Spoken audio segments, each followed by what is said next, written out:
In the early 2000s, Sega was recovering from the financial loss of their final console, the Sega Dreamcast. While the reception was positive, with gamers to this day looking back on it fondly, it didn't meet Sega's expectations, and caused them to pull out of the console market after 18 long years in the game. Around the same time, a lone developer at Sega would band together a team from different backgrounds to embark on a brand new IP. None of them had the experience to tackle the subject matter this developer was suggesting. It didn't match anything they'd previously done in their entire careers. In essence, they were taking a massive risk. This lone developer happened to be the creator of Super Monkey Ball, Toshihiro Nagoshi, and this new game was to be Ryu ga Gotoku, or in English, Like a Dragon, but it will be eventually known in the West as Yakuza. The story takes place in the fictional red light district of Kamurocho. We follow a Yakuza by the name of Kazuma Kiryu, who takes the fall for a crime he didn't commit in order to protect the friends he dearly cares about. After serving his time for 10 years, Kiryu returns to a Kamurocho that's far different than when he last left it, and now he finds himself embroiled in a massive conspiracy involving an ongoing power struggle between the families of his former clan. Originally released on December 8, 2005, it garners critical acclaim from gamers all over Japan. The risk ultimately paid off, and it was so successful, Sega told Nagoshi and his team to produce a sequel within 1 year. Despite how tight the deadline was, they managed to release Yakuza 2 on the following year on December 7, 2006, which greatly improved on what they built on from the first game, and is fondly remembered by fans of the franchise. This game was my entrance into the highly acclaimed series. I was gifted a copy of Yakuza 2 as a birthday present, and spent the entire holiday being glued to my tiny TV as I explored the Japanese nightlife while beating up anyone who dared to get in Kiryu's way. It was the first time I got to experience something akin to virtual tourism, and I spent hours just looking around Kamurocho to see what it has to offer. Around the same time I was getting into Japanese crime thrillers, so the game's story and direction kept me hooked throughout. To this day, I still hold Yakuza 2 very high on my list. I even enjoy its remake, Yakuza Kiwami 2, despite some of its changes. Since then, I was eager to see the next installment of my favourite crime drama. 10 years later, Yakuza 6, The Song of Life, was released, marking the end of Kazuma Kiryu's story. At that point, Nagoshi was planning to take a big risk once more.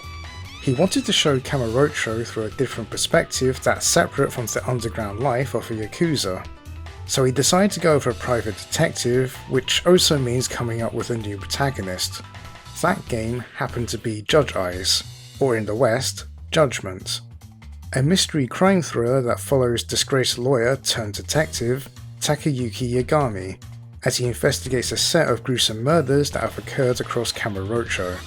One of the game's major selling points was that our main protagonist was played by famous entertainer, singer, actor, radio personality, and One Piece aficionado, Takia Kimura.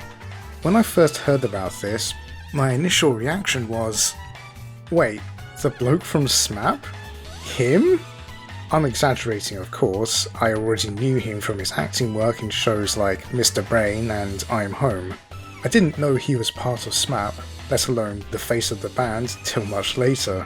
I always found him to be a very charismatic and engaging actor, so I was very curious to see how he'll perform in the virtual world. But most importantly, I wanted to know more than anything if this new series could continue the legacy of the Yakuza games. The answer was yes.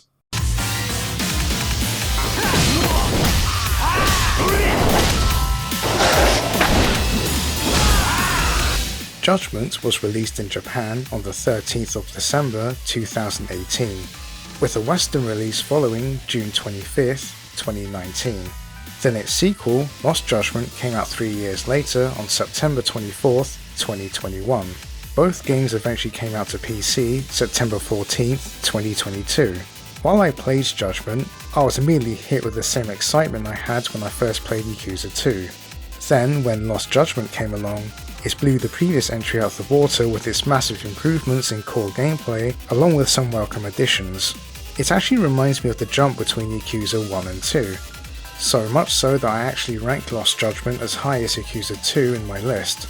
I can go on forever, but if you're expecting an in-depth retrospective, I hate to disappoint you when I say, this isn't exactly that kind of video.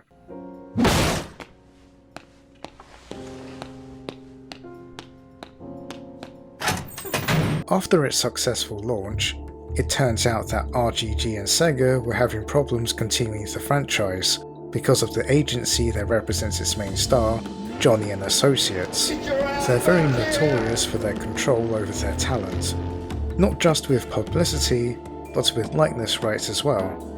With Sega wanting to bring the games to PC, Johnny's put a stop to that, fearful of the idea of Kimura's likeness being readily available to those meddling PC modders. Because of this, Sega decided that Lost Judgment was to be the last game. To make matters worse, right after this decision, Toshihiro Nagoshi, along with other members of RGG, decided to depart from Sega to form their very own studio. With all of this unfolding, I remember seeing comments here in the West wondering why on earth Nagoshi decided to not only hire a famous star, but use their likeness to boot. So today I'm going to present my case on why Takeo Kimura was not just necessary for the project, but might possibly be an inspiration and driving force behind it. For my evidence, I like to present a show Kimura starred in by the name of Hero, a legal drama that follows a delinquent turned prosecutor by the name of Kuru Kohei, who was recently transferred to the Josai branch of the Tokyo's prosecutor's office. A man who doesn't dress or behave like a normal prosecutor, but his keen eye and observations is what gives him an edge when it comes to solving cases. A drama that was also born from a risky endeavour that first aired on Fuji TV in 2001 and achieved the highest rating record for a TV drama in 25 years. It was so successful that it spawned a TV special, a second season, and 2 movies. The show left an everlasting impact, not just in Japanese culture, but with its star, Takeo Kimura. So come join me as we go through his humble beginnings as a novice dancer, his battles with his agency, to becoming a big star, and eventually getting his starring role in the video game. This is the fascinating case of the hero of Kamurocho.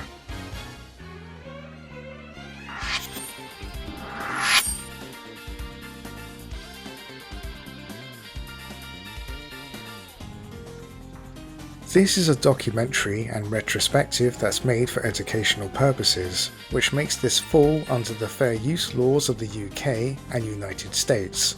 I will always recommend people to check out the media I'm covering and support the creators when possible. After all, I wouldn't be making this video in the first place if that wasn't the case. Because of the nature of this documentary, there are real people involved, and I of course urge people not to be any bother to them. Japanese isn't my native language, but I try my best to be as accurate as I can. However, there may be cases where I slip up, and you're more than welcome to correct or clarify a few things. I'll also make sure to list down all the sources I've used to make this video down below. The video itself will be quite lengthy, and I made sure to add timestamps so you can watch at your own leisure. There will also be light spoilers involved, but don't worry, I won't go into anything big. Only material that's relevant to what I'm talking about. There is a lot to go through, so I appreciate you sticking till the end. If you like what you see here, give this a like, maybe leave a comment and let me know what you think. If it's your first time here, hey, thanks for stopping by. When you're done and feeling up for more, feel free to check out the rest of my channel. With all that said, get cozy, grab your detective caps, and enjoy the show. Cheers.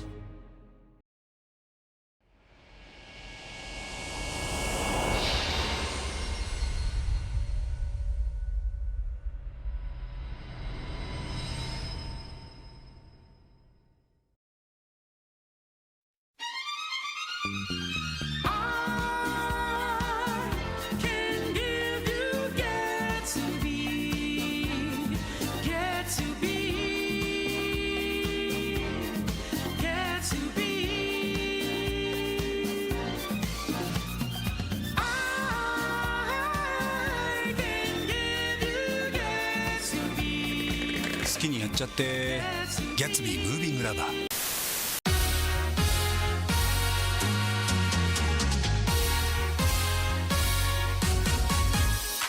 In the 1980s, Japan was enjoying the benefits of the economic bubble. Real estate and stock market prices were at all-time high, and the public were excessively spending like no tomorrow. When the 1990s came about, the bubble burst and the Japanese economy stagnated, leading to a market crash like no other. But the economy wasn't the only thing that was seeing a decline. The idol industry was heading towards a similar fate. Much like people's excessive spending habits, there was also an overabundance of idol exposure, so much so that the Japanese public began to lose interest. One of them being a very young Takeya Kimura. 僕はジャニーズ入る前は全くでした。全くもう芸能界もそんな興味ない感じですか？はい。あ、そうなんですね。だみんなが好きなアイドルのシャーペンとか、はいはいはい、下敷きとか、はい、持ってた時に一人、恥ずかしいんだけど、はい、使ってたのがなめ猫でした。あ、その時代なんですね。なめ猫でしたね。はい。Johnny and Associates were considered the agency for male idols. Most of the biggest talents of the time came from them, and many young lads would audition at a chance of becoming the next big star.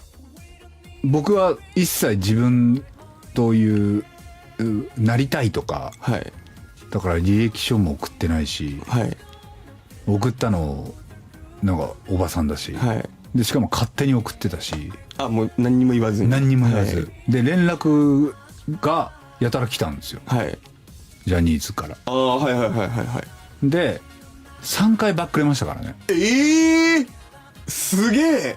3回僕は興味ないっつって、何月何日、六本木テレビ朝日の第一リハーサルに来てくださいっていうのを、やだっつって言って3回バックれました。で4回目来てその履歴書を勝手に出していたおばさんに、はい、やりたくてもできない人がいるんだから行くだけ行ってくればって言われて、はい、で行ったんですよ。 At the age of 15, Kimura decided to take a shot at the auditions. He ended up at a packed place and had trouble getting around, so he asked a random passerby if they knew where to find the founder of the agency, Johnny Kitagawa, and the person he asked actually happened to be him. 僕だよって言われてで、いやじゃあせっかく来たんだからやってきなよって言われて、はい、やってきなよって何なんだよと思ってで一番後ろの列に立たされて、はい、だからもう18列ぐらいあったからもう鏡なんて見えないんですよ、はいはいはい、前の人がやってることを見よう見まねでやってたら全くできなかったの。全然踊れなかったんですか？いや踊るも何もやったことないじゃん。そうですね、確かに確かに。だからできないってことがまず、はい、んってなって、うん、そのできない感じが、はい、まず奮い立たされたというか、なんでみんなできんだろう。で来週も同じ場所で同じ時間からやってるから、はい、ユウ来ちゃいなよって言われて、はい、ユウ来ちゃいなよってなんかこの人の話してることもなんか微妙だなとか思って。In 1987, Johnny's choreographer, Bobby Yoshino, picked Kimura along with 20 others out of a group of 300 to be part of a group called The Skate Boys. They were specifically made as backup dancers for the boy band Hikaru Genji. In the following year, 1988, there was a New Year's concert featuring Hikaru Genji, Ninja, and Otoko Gumi, all being Johnny's top 3 boy bands, and the Skate Boys were to perform alongside them. However, Kimura still had no idea how to dance, but did it anyway. It was because he gave it a try he was able to overcome his self-doubts. It's funny to think that one of Japan's biggest stars started from a place of apathy towards the genre, with no dance training whatsoever. Fast forward to now, and he's a complete natural at it. As he performed at this concert, he'd look around the arena to see the audience cheering and thought, oh, this is kinda cool. In April of the very same year, Johnny Kitagawa chose 6 members of the Skate Boys to form a brand new band. It's composed of Masahiro Nakai, who would be the leader of the group, followed by Goro Inagaki, Tsuyoshi Kusanagi, Shingo Katori, Katsuyuki Mori, and our very own Takeo Kimura. This group would be christened as Sports Music Assemble People, otherwise known to the public as SMAP. It's easy to say, then the rest was history, but they didn't really get off on the right foot.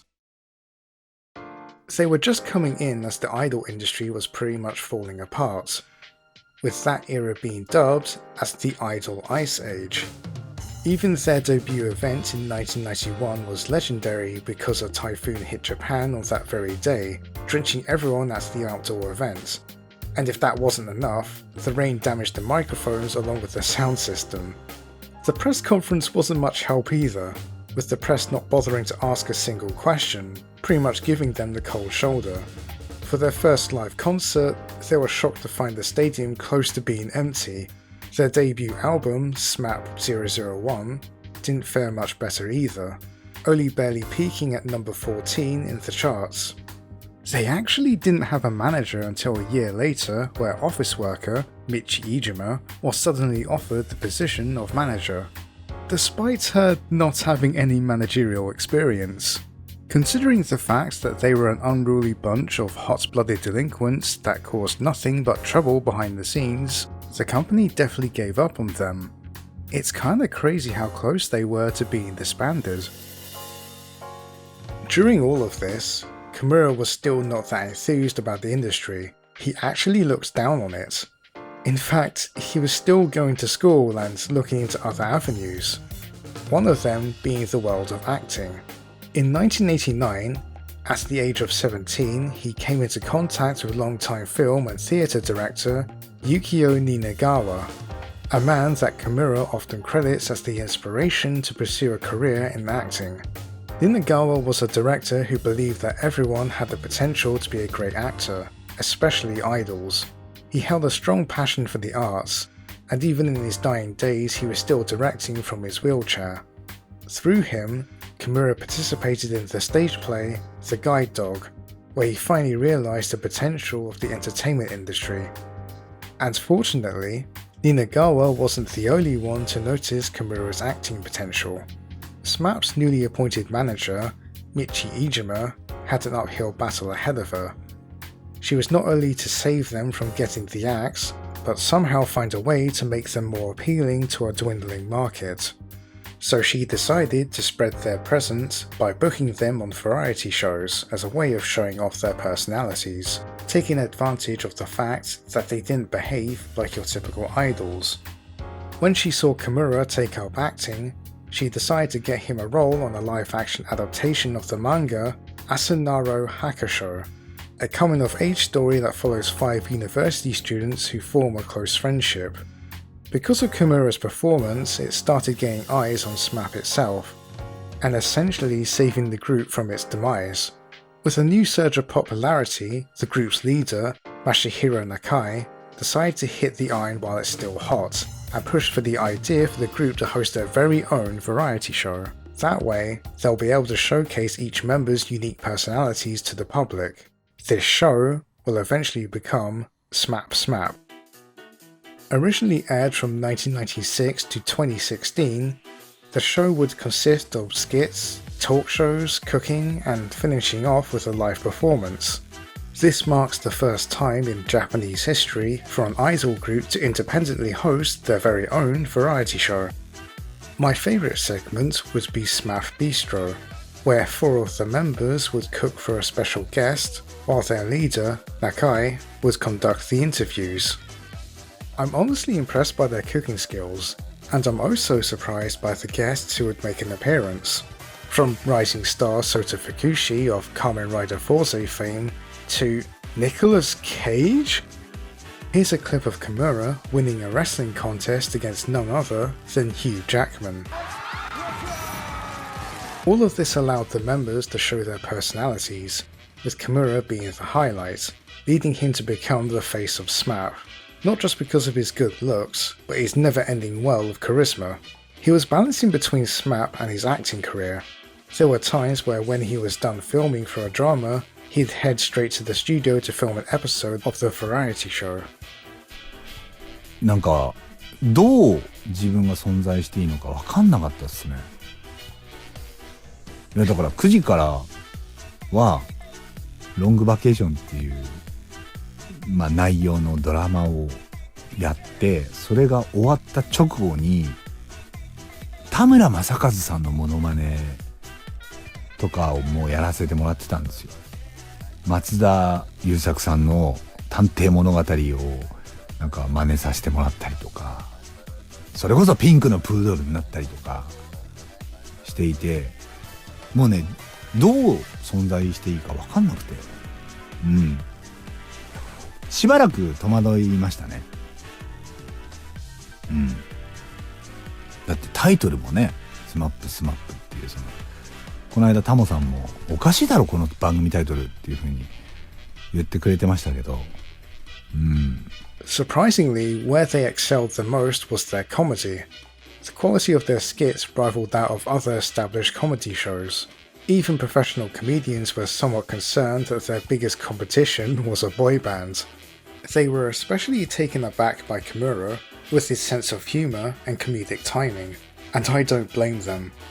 I actually think he's just a generally funny guy. His deadpan delivery and candid comments always get a laugh out of me.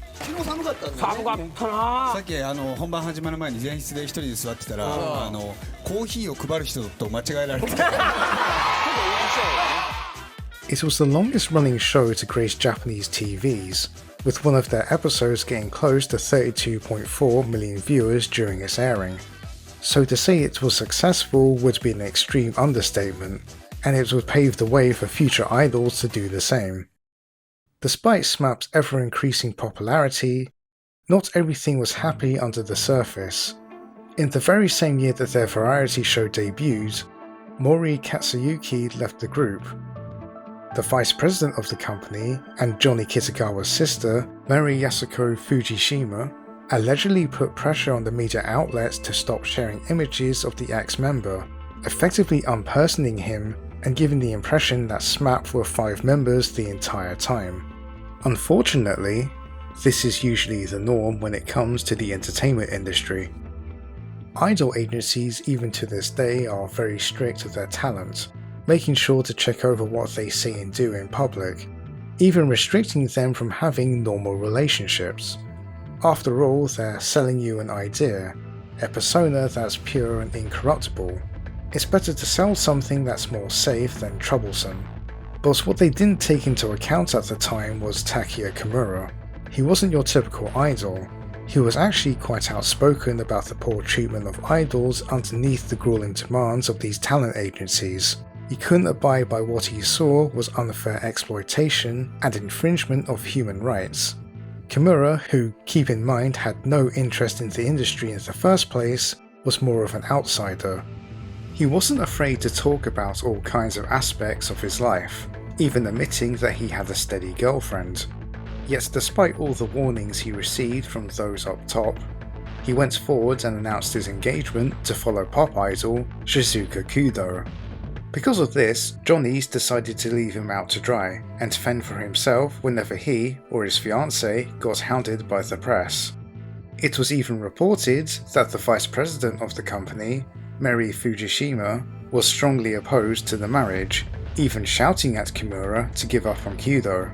It's a really messy situation. Just when Kimura's opinion of the industry was turning around, he gets punished for speaking honestly and wanting to live a normal life. So I can't really blame him for being so angry that he actually considered leaving the agency. He even published his first photo book under his father's company behind Johnny's back. According to fellow music artist Shigeru Izumiya, he recounts a story on radio where Kimura asked SMAP's leader Nakai for his opinion. Apparently, he told the enraged star, "Your popularity will be something temporary if you go through with it. Don't get carried away. Cool your head and think about it again more calmly." Kimura, however, still couldn't really let it go. After everything the group has done for the talent agency, they weren't getting paid fairly. Eventually, the group, along with their manager, Michi, all got the courage to come together and express their grievances to Johnny's. Fortunately, both parties came to a fair agreement. With that sorted and water under the bridge, the group are happy to continue performing for their dedicated fan base. But little did Kimura know, this won't be the last time he'll come into conflict with Johnny's. While SMAP continues to enjoy the spotlight from their hit variety show, Kimura focused on his passion for acting. His career was actually starting to bore fruit, as he was beginning to be seen as the golden boy of 90s drama. Every project he was attached to saw great success in its ratings and fan reception. He took every role seriously and always challenged himself to put on his best performance, with dramas such as Long Vacation, Beautiful Life, and one of my favourites of that era, Life is Good. Another coming-of-age story that has Kimura co-star with comedian Masatoshi Hamada of Downtown and Gaki no Tsukai fame. Yes, that Hamada. It's one thing to see someone like Kimura paired up with Hamada of all people, but my biggest surprise is that the comedian actually brings an excellent performance in contrast to his co-star. The chemistry was so good that it felt like I was watching an alternate timeline, where Kimura became the second half of Downtown instead of Hamada's real partner, Hitoshi Matsumoto. As his fame grew, he became a man of many names. Tak-kun, Kimutaku, the Gatsby Man, and most importantly, the Captain. With the success of the 1997 drama Love Generation, studios began to take notice of the charismatic idol, and many of them started fighting for a piece of that pie. It wasn't until the turn of the millennium that Fuji TV offered Kimura the role of a lifetime in a drama that will eventually be known as Hero.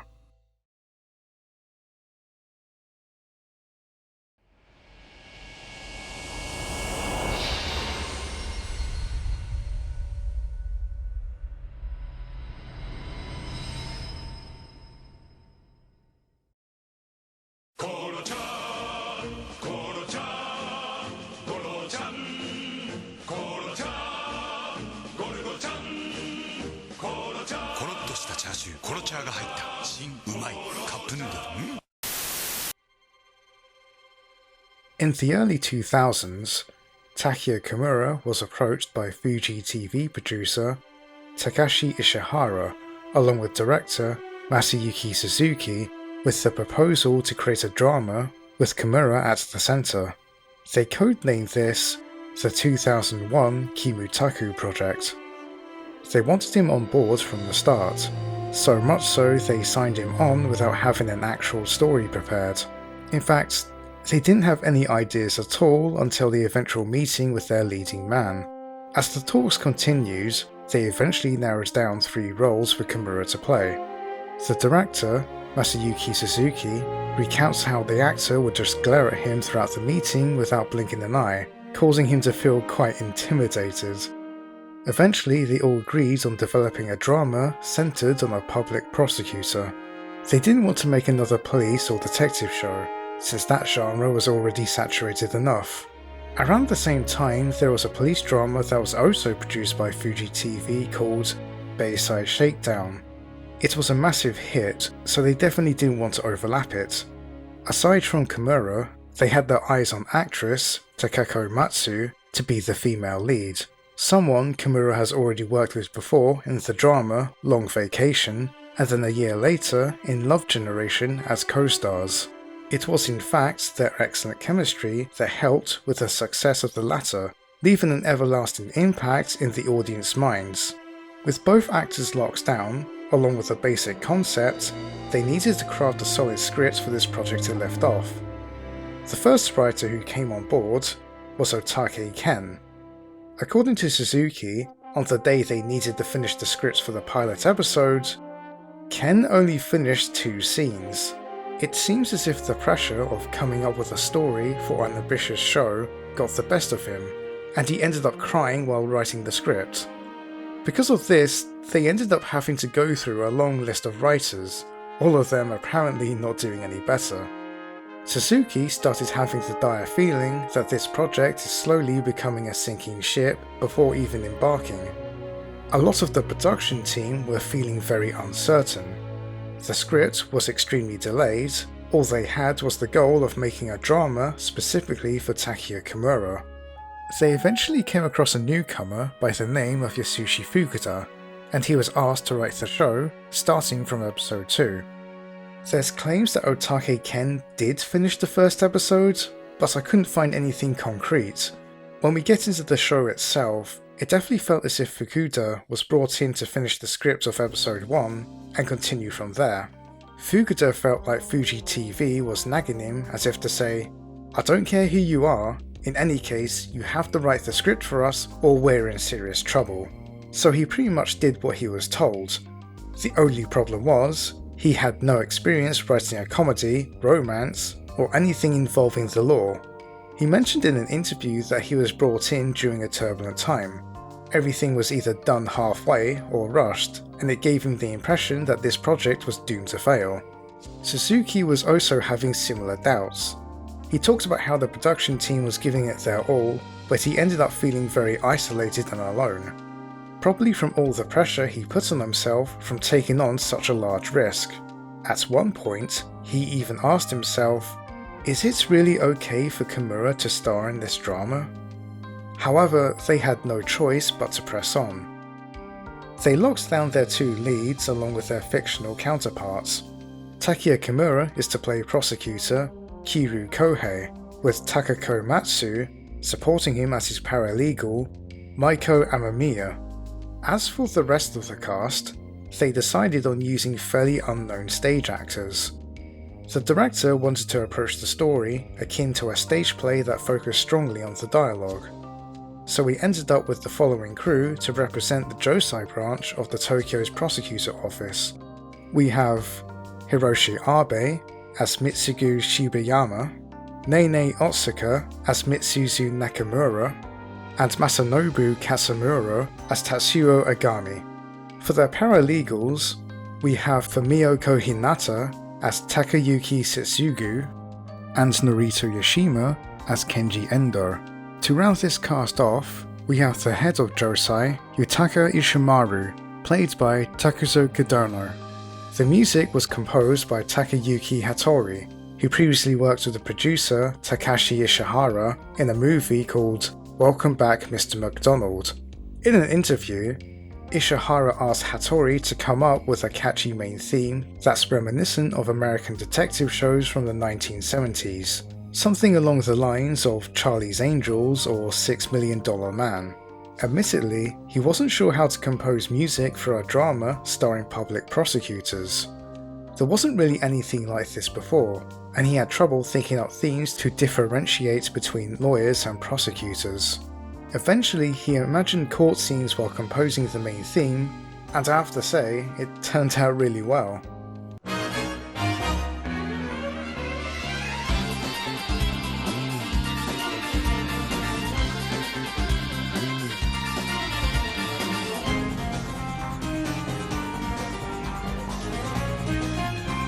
It's a theme that's not only catchy, but gives you that sense of excitement you wouldn't really expect from a legal drama. For its ending theme, we have the song Can You Keep a Secret, performed by none other than J-pop superstar Hikaru Utada. Yes, that Hikaru Utada.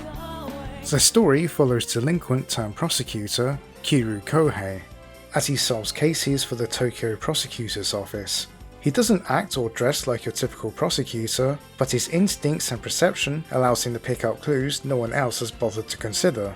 Alongside him is his newly assigned paralegal, Maiko Amamiya, someone who sticks very closely to the rules while working hard to pass the bar, so she can become a prosecutor herself. Little did she realise that her journey won't be an easy one, while working with her unusual colleague Kiryu.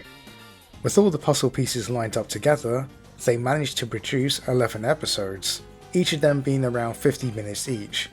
It aired in 2001 from January 8th to March 19th, and much to the surprise of everyone, it was a massive hit. In fact, Calling it a hit was a huge understatement. It took Japan by storm, with the average rating being close to 34.3%, and I honestly can't imagine how happy the production team were as they watched their risky gamble pay off so well.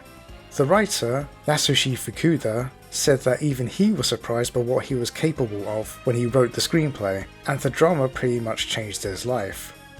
As I talk about the success of this show, I'd feel remiss not to at least demonstrate how it not only grips the Japanese public, but myself as well. And to do that, I'm going to take a bit of a dive into the show, starting from episode 1. The time is 7:55 AM.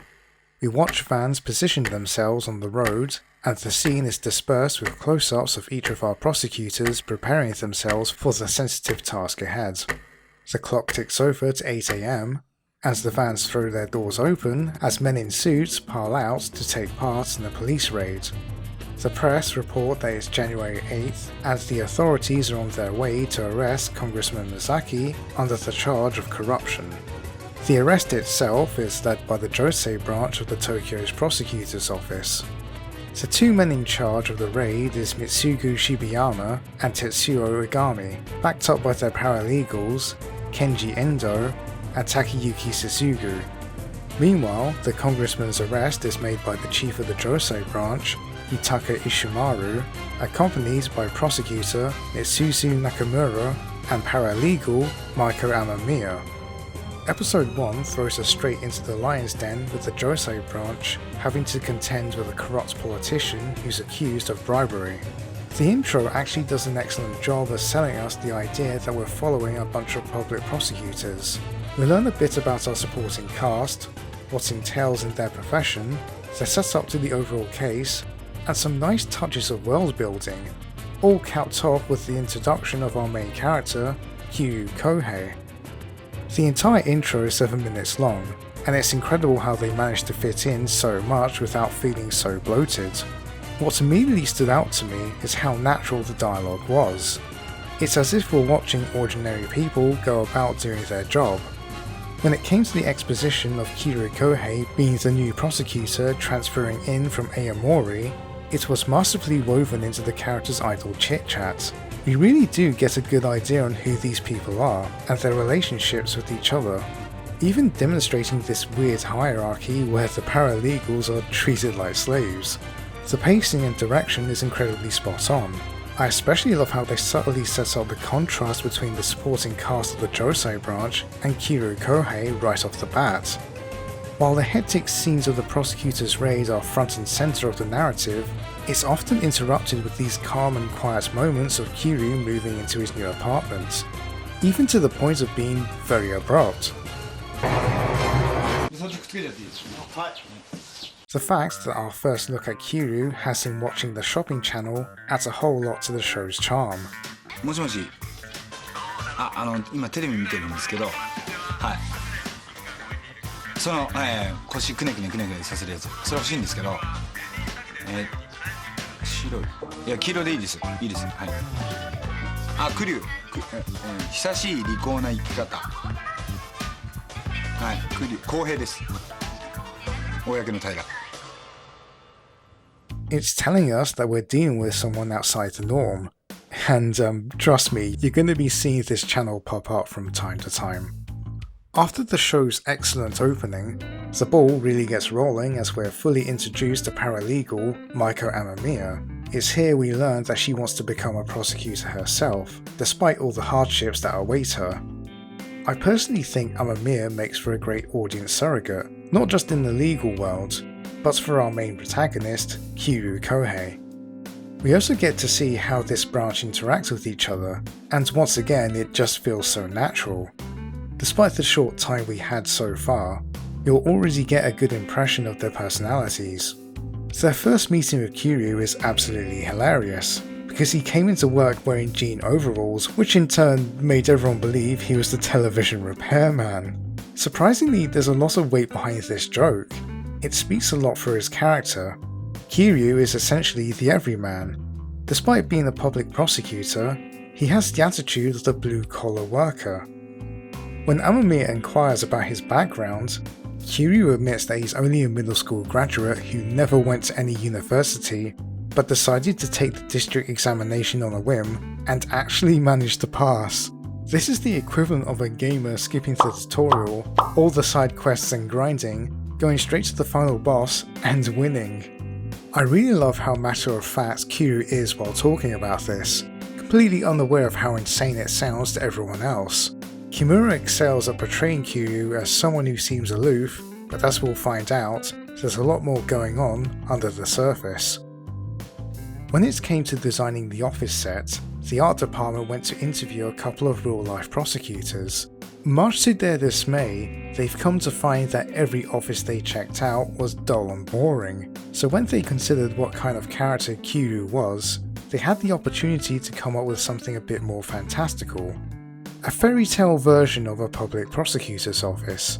By doing this, they're using imagery to convey the facts that Kiryu is a normal guy stepping into a world unlike his own. To add more to this, Kiryu's office is set up inside a storage room. I actually didn't notice this until I read the interviews. It's a very subtle touch that adds to his everyman character, and it's funny to think that this branch just stuck him in there as an afterthought. For a legal drama, I'm very impressed that the production team would go this far to include some environmental storytelling. While Kiryu has pretty much walked into the eye of the storm with this corruption case, he still has to tackle smaller cases of his own. The first case on the agenda is... well...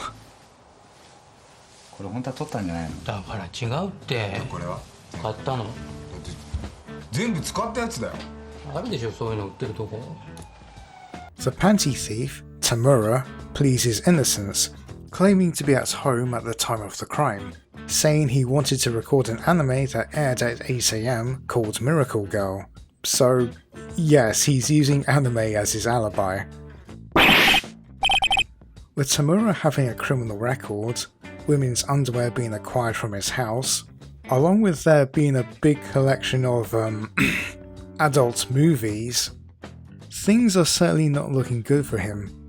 But Kiryu is actually hung up on one minor detail, and decides to perform his own investigation, which is normally a job reserved for the police. However, this trait is what separates Kiryu from other prosecutors. He's a man who's willing to take a second glance at everything to make sure nothing was left out before proceeding with any legal procedures. In fact, it's thanks to this approach that Kiryu is able to prove Tamura's innocence and catch the true perpetrator in the end. This also leads into the highlight of the episode. It's not just the interesting methods that Kiryu employs, but how it comes into conflict with Amamiya's beliefs. There's an excellent scene where she asks Kiryu why he's putting so much effort into what's considered a smaller case. 捜査は警察がしてくれます。だってさ、俺たちも一応捜査権って持ってんじゃん。それはもっと大きな汚職のような事件の時にやるもんじゃないですか？大きい小さいってあるんだ。誤って一人殺すより意図的に10人殺した方が大きな事件じゃないですか？100円猫ババするより5億の収賄の方が大きくないですか？犯罪は犯罪でしょ。What we're watching here are two people in the same profession clash over different ideologies, and it's material like this that makes me come back to character-driven stories. Because Kiryu is the hero of the tale, it's obvious that he'll solve the case through his out-of-the-box thinking, but it's how the rest of the characters react to his actions that adds a whole other layer to this show. There's actual pushback to his behaviour, with most of the branch questioning his methods. And despite Kiryu and Amamiya being the leads, we still get some nice little moments with the other prosecutors. We even get to see what they do in their downtime, and once again the show makes it a point to show the contrast between them and Kiryu. They'd either be hanging out at a bar, working overtime, or committing adultery.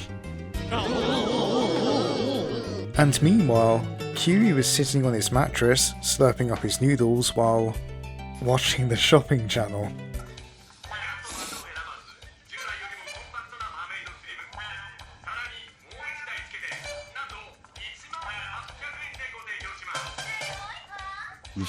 There's a lot going on in the 1 hour runtime, yet the story just flew on by.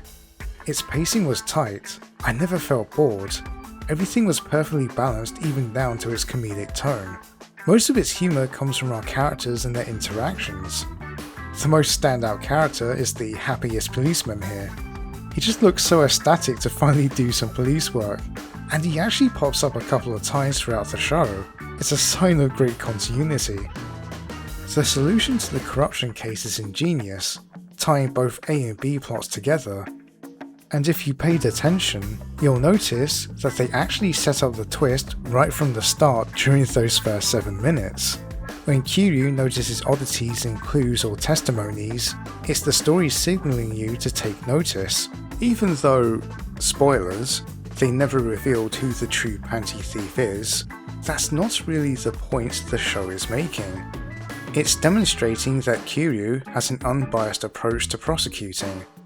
Tamura is objectively a very sleazy guy, so it's only natural to point the finger at him, but because of Kiryu's observant nature, it's prevented an innocent man from going straight to jail. In fact, if you were just as observant as he was, you probably would have picked up all the clues and figured out the mystery as both cases were unravelling. And in my book, that's usually a sign of a good crime mystery.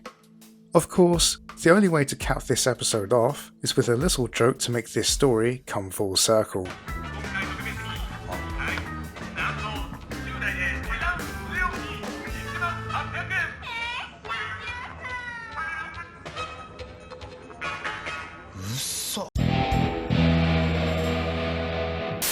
I highly recommend people to give this first episode a shot.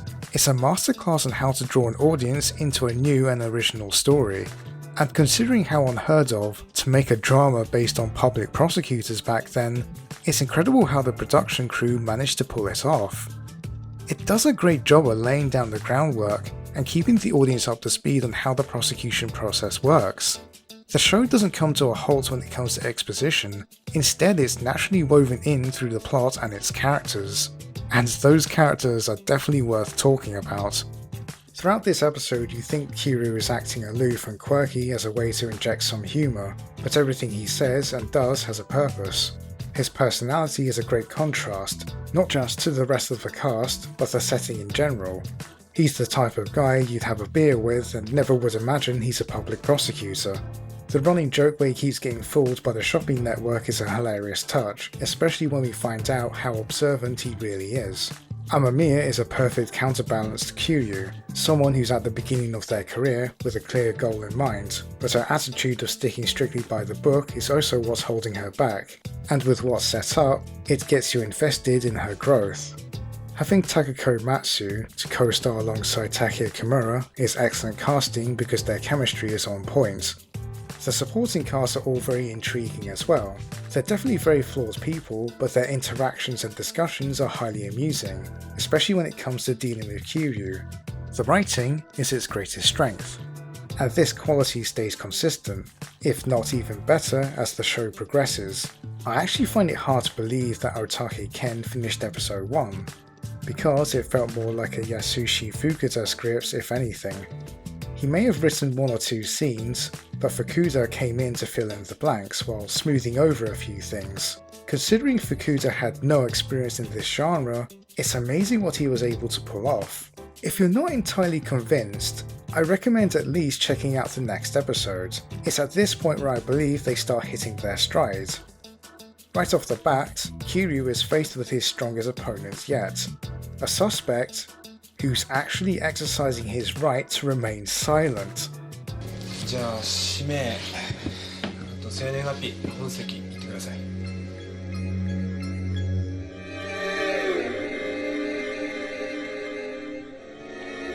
もしかして黙秘系？ And the suspect's conduct throughout the entire procedure is not only mystifying, but almost impressive. This is one of the most extraordinary pieces of interrogation footage to ever reach the public domain. This young lad is charged with murder, but he also happens to be the son of a politician. His lawyer is pushing for the charges to be dropped under the guise of self-defense, but Kiryu, as usual, isn't convinced. When Ishimaru questions his decision, Kiryu pretty much calls it as it is. A rich politician using his influence to get his stupid son out of trouble. Kiryu decides to go out and confront the witnesses to confirm their testimonies in person. If you pay attention to these interviews, you'll come across the same conclusion as Kiryu, that all these statements are exactly the same, word for word, meaning they're all in it together. With that now in mind, the two are under a strict time limit to find concrete evidence of guilt before the clock hits midnight. I won't spoil any more, but it's this episode where I felt like this is when the team had a good idea of where they wanted to take the show. It becomes an engaging and well thought out story featuring an excellent cast of characters and takes full advantage of its finely crafted dialogue and great sense of humour. There's even a bit of action too.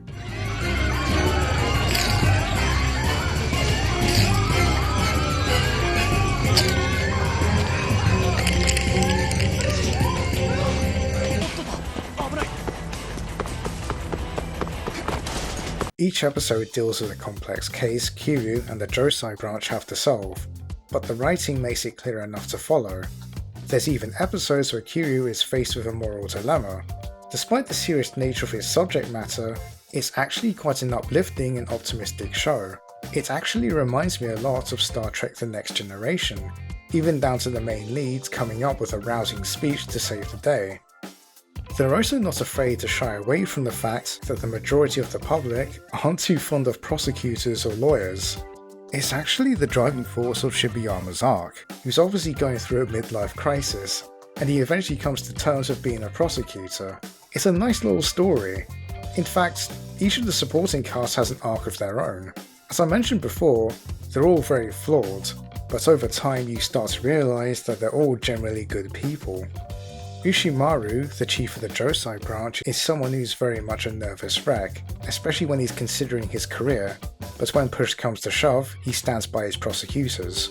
Igami is someone who's very insecure with himself, even trying his best to impress Amamiya to utter failure, but gains more confidence over time and even stands by Kiryu when it matters. Nakamura, who's often seen as catty, playful, and sometimes flirtatious, is actually the one who takes her job the most seriously, and is incredibly reliable whenever the branch is in a pinch. The paralegals, Suzugu and Endo, have their own little arc too. It's really nice to see how fleshed out everyone is, and you come to realise that they're just ordinary people. Even one-off characters also get a fully developed arc. For example, in episode 7, we're introduced to a paralegal who, after a bad experience with his prosecutor, decided to retire early in lieu of opening up his very own crepe shop. But after working close with the Josai branch and witnessing how they treat their paralegals with respect, he finishes his paralegal career on a happier note. It's really impressive how much care was put into its characters. Every little bit of dialogue isn't wasted. Even something as minor as a throwaway line can hold some importance much later in the show. For example, early on in the show, Amamiya mentions she has a black belt in karate. Then many episodes later, she actually uses those skills to defend someone.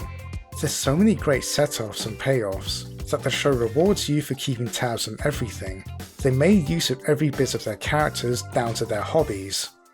The show's comedy is also on top form, especially in its dialogue, and there were moments that literally made me laugh out loud. いやだから今ちょっと取り込み中なんですよ。で、その女の人相なんだけど。女？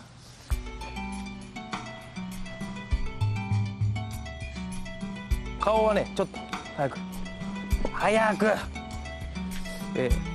なんだこれ、たくさん。There's two really great running jokes. One of them has Kiryu buying whatever tat is featured on the shopping channel. It's always amusing to see what he's been conned into buying, and some of those products actually come back in later episodes.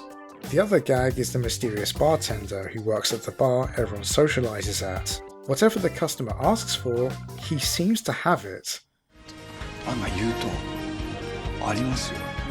そう、本当にびっくりする。でもお好み焼きはお好み焼きないんだよ。あるんですか？じゃあ私も。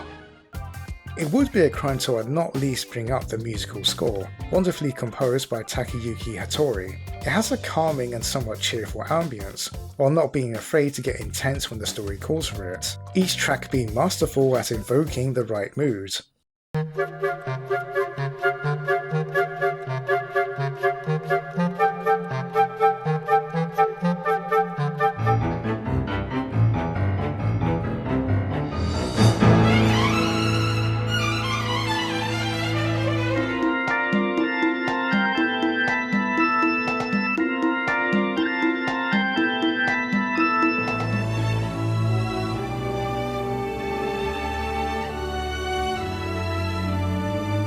Masayuki Suzuki did his best taking what amounts to a crime drama and elevating it with his creative direction.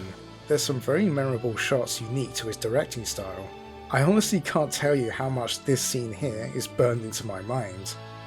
Its central theme is that one small detail can change the case in a massive way. The show does a great job leaving enough clues for us, the audience, to play along and figure out the mystery alongside our characters. The little things Kiryu takes notice may seem odd at first, but there's actual logic behind his deductions. Whenever he focuses on something, you end up paying extra attention, wondering what he saw. When you see a suspect falter during an interrogation, he picks up on it too. Eventually you end up in sync with him, and that's probably the most genius part of its writing. You can already tell what he's thinking through his actions alone, and you don't need weird floating text hovering around him to demonstrate this. It's definitely a show that rewards those with better attention spans than the average TikToker. The strongest part of the show is how they handle Kiryu and the way they slowly give us his motivations, ideals, and background over each episode. If you pay close attention, you'll eventually get a good idea of what he's about. Even as something as small as a throwaway line can allude to what kind of person he was before he started practicing law. かかってきてよ、お宅の事務官迎えに来てくださいって言われて。びっくりした。もうこういうとこプライベートで来るの2回目だっつうの、本当に。He's an excellent example on how to use a static character properly. His involvement is what helps the other characters around him develop, and his ideals make him a very deep character. With typical crime shows, you see the police gather evidence, solve the mystery, catch the criminal, and put him behind bars. Then they just end the episode. What they don't show is that even when there's overwhelming evidence against the suspects, the prosecutor still has to convince the jury why this person is guilty. The genius of Hero is that they take this part of the legal system into account and implement it into Kiryu's method of approach. Not only does he pick up on evidence other people wouldn't even consider, but he tries his best to convince someone to do the right thing, whether it be the suspect, witness, or victim. He tries to appeal to their humanity. In fact, most of his successes is due to his charisma, making sure that the majority of cases can be settled out of court. We actually don't get a real court battle until episode 8, and even then, he's not only trying to appeal to the courts and the witness on stand, but the lawyer who's in this opposition. It definitely speaks highly of his character. その責任とかメンツとかそういうことをうだうだ言ってるのはうざいだけですから。綺麗事に聞こえるね。結局一流の大学卒業して検事になった連中が。俺みたいな高卒に負けるのは我慢できねえだけだろ。ひでえな。俺中卒です。嘘だよ。仲間意識とかそういうのでやってないですから。本当のこと知りたいだけですから。Kiryu isn't in it for a career boost, the fame, or the status. He's in it to stand up for victims who are unable to speak for themselves. He's not only loyal to justice, but to the truth as well. The everyman who, despite being elevated in a higher position, would still socialise with those who are considered below him. Of course, this character wouldn't be as memorable if not for Takeya Kimura, who obviously put a lot of thought and attention into the role. There's just something engaging about his performance. Despite his calm and somewhat unassuming personality, he's able to subtly convey moments of tension and deep-seated emotion. There are even moments where he would ad-lib or come up with a mannerism on the fly. ああね、ボディービルのさ大学選手権って見たことある？ありますね。いやすごいよ。俺青森で見たんだけどさ、ステージの上に筋肉ムキムキマンがブワーって並ぶので、みんなこうポーズを取るわけさ、こうやってほーっつって、そうすると多分あれ後輩なんだろうな。後輩がさ、なんかステージに向かって「何その筋です!」とか言うわけ。筋肉褒めるってあんましないじゃん。What on earth are you talking about? The production team sang his praises too. When they worked with him again many years later, they commented on how he never really changed since becoming a big star. They say that when you reach a position of fame like that, it's easy for actors to lower their guard and get sloppy with their performances. Kimura is fortunately nothing like that. He always gives his best and was never bored with the material he's working with. The writer, Yasushi Fukuda, recounts the time they were recording a scene for episode 9 where Amamiya had to stay over Kiryu's place, and she fell asleep on his shoulder. Fukuda was in the monitoring room watching this unfold along with everyone else, but it was Kiryu's reaction that had everyone glued to the screen in silence. What Kimura was doing wasn't in the script, but he was so natural that everyone wanted to see what he'd do next. It's left Fukuda wondering if Kimura came on set with this in mind, or he just came up with it on the spot. The director, Masayuki Suzuki, confirmed it was the latter. There may be a possibility that he planned things before filming, but there were cases where he'd adjust things on the spot. The producer, Ishihara Takashi, had this to say. When Kimura-san acts like Kiryu Kohei, he makes the difficult parts clear and simple, like waving a magic wand, completely naturally. He conveys it easily to the audience. The way he explains a case, what he has discovered, his revelations, and even his doubts or disagreements, those emotions that move his heart, all of it is easily understood and clearly conveyed, and undoubtedly, the audience will share those sentiments of agreement, of relief or doubt as he goes along. Saved by this power of his, I think that this is the power that breathes life into the story of Hero. They also brought up the rap party where Kimura was hosting a prize corner. The winners would be people who were part of the film crew, and when they would come up on stage to accept their reward, Kimura would mention them by name, and then bring up experiences they had while filming. It's really nice to know that he went the extra mile not only to learn the names of the staff, but to take the time to get to know them. This is a common story you'll hear about Kimura behind the scenes. He goes out of his way to take care of everyone, from actors to extras, and even down to the interns. Just like his character in Hero, he's really down to earth, and you can see why people want to continue working with him in the future. For me, in any case, I love Kimura-kun's acting, especially the exchanges we shared during the times when there were no lines, kind of like our eye contact, and the subtle gestures that he skillfully passes on to me. Kimura-kun and I, even more than 13 years ago, have gotten closer to each other step by step. From now on, I would like to try acting together with him more often, no matter how many times. While this video is primarily about Kimura, I'd be disappointed in myself not to at least talk a bit about his co-star, Takako Matsu. She brings a wonderful and warm performance to Amamiya. She is definitely someone with ambitious goals who tries her best to achieve it, but always falls short because she's not willing to take chances, unlike Kiryu. Despite coming off as a teacher's pet, there are nice moments where she drops her guard to show a more vulnerable and cheekier side to herself. There's even times where she allows herself to indulge in a bit of fun. Amamiya is just a very endearing character overall, and her personal journey is incredibly satisfying. The back and forth between our two leads is the biggest highlight, and the story is definitely going for the will they, won't they type approach to their relationship, without it being too distracting. When Amamiya stands by Kiryu and his decisions, you really feel like they built a trusting friendship throughout their time together. Again, that's credited to the amazing chemistry between the two actors. During the very first drama series I appeared in, I saw the interaction between Tomoko Yamaguchi-san and Kimura-san, and I thought it was amazing. They were the ones that were watching over me from time to time because I didn't know what to expect.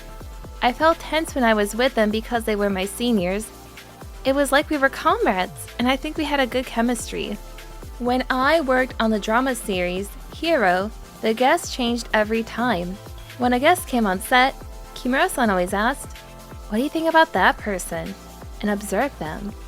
I would then always tell him lightheartedly, "Why don't you give them a shot?" He also kept an eye on the staff. He is the type who'd observe things carefully.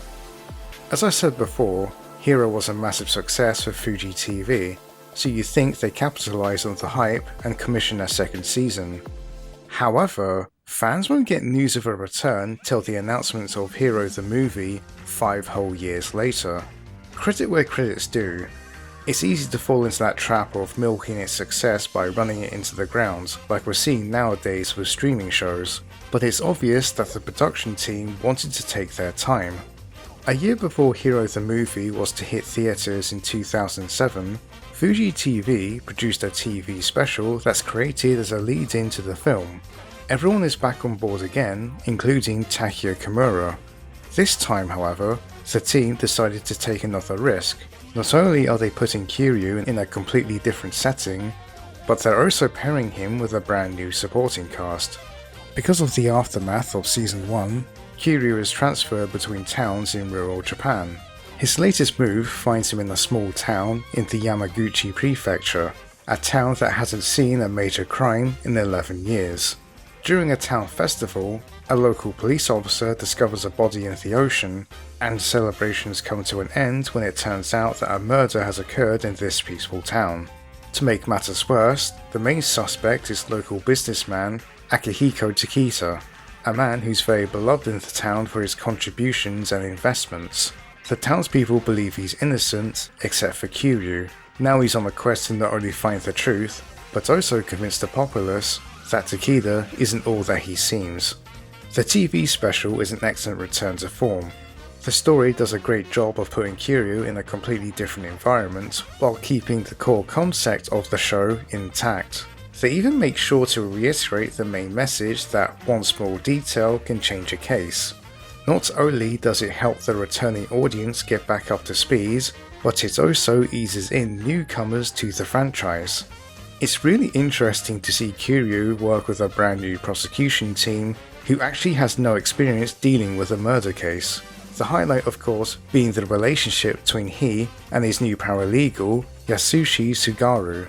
This time it's a man who's very quiet and withdrawn, but thanks to Kiryu's mentorship, he eventually comes out of his shell. He also forms a friendship with fellow prosecutor Ririko Izumutani, who has dreams about working in Tokyo. She is played by Haruka Ayase, a very talented actress in her own right. I bring this up because this is the first time she started working with Kimura, and it definitely won't be the last. It's around 2 hours long, but thanks to its tight pacing it doesn't really drag on. Yasushi Fukuda really improved since his time on Hero. I really felt like he was challenging himself to create a strong story under this new setting. While Masayuki Suzuki was focused on the movie, they had co-director Kinsaku Sawada to direct the special, and he goes at great length to use the beautiful scenery of rural Japan to its full potential. We also get the return of a fan favourite. すみません、からしマヨネーズとかあります？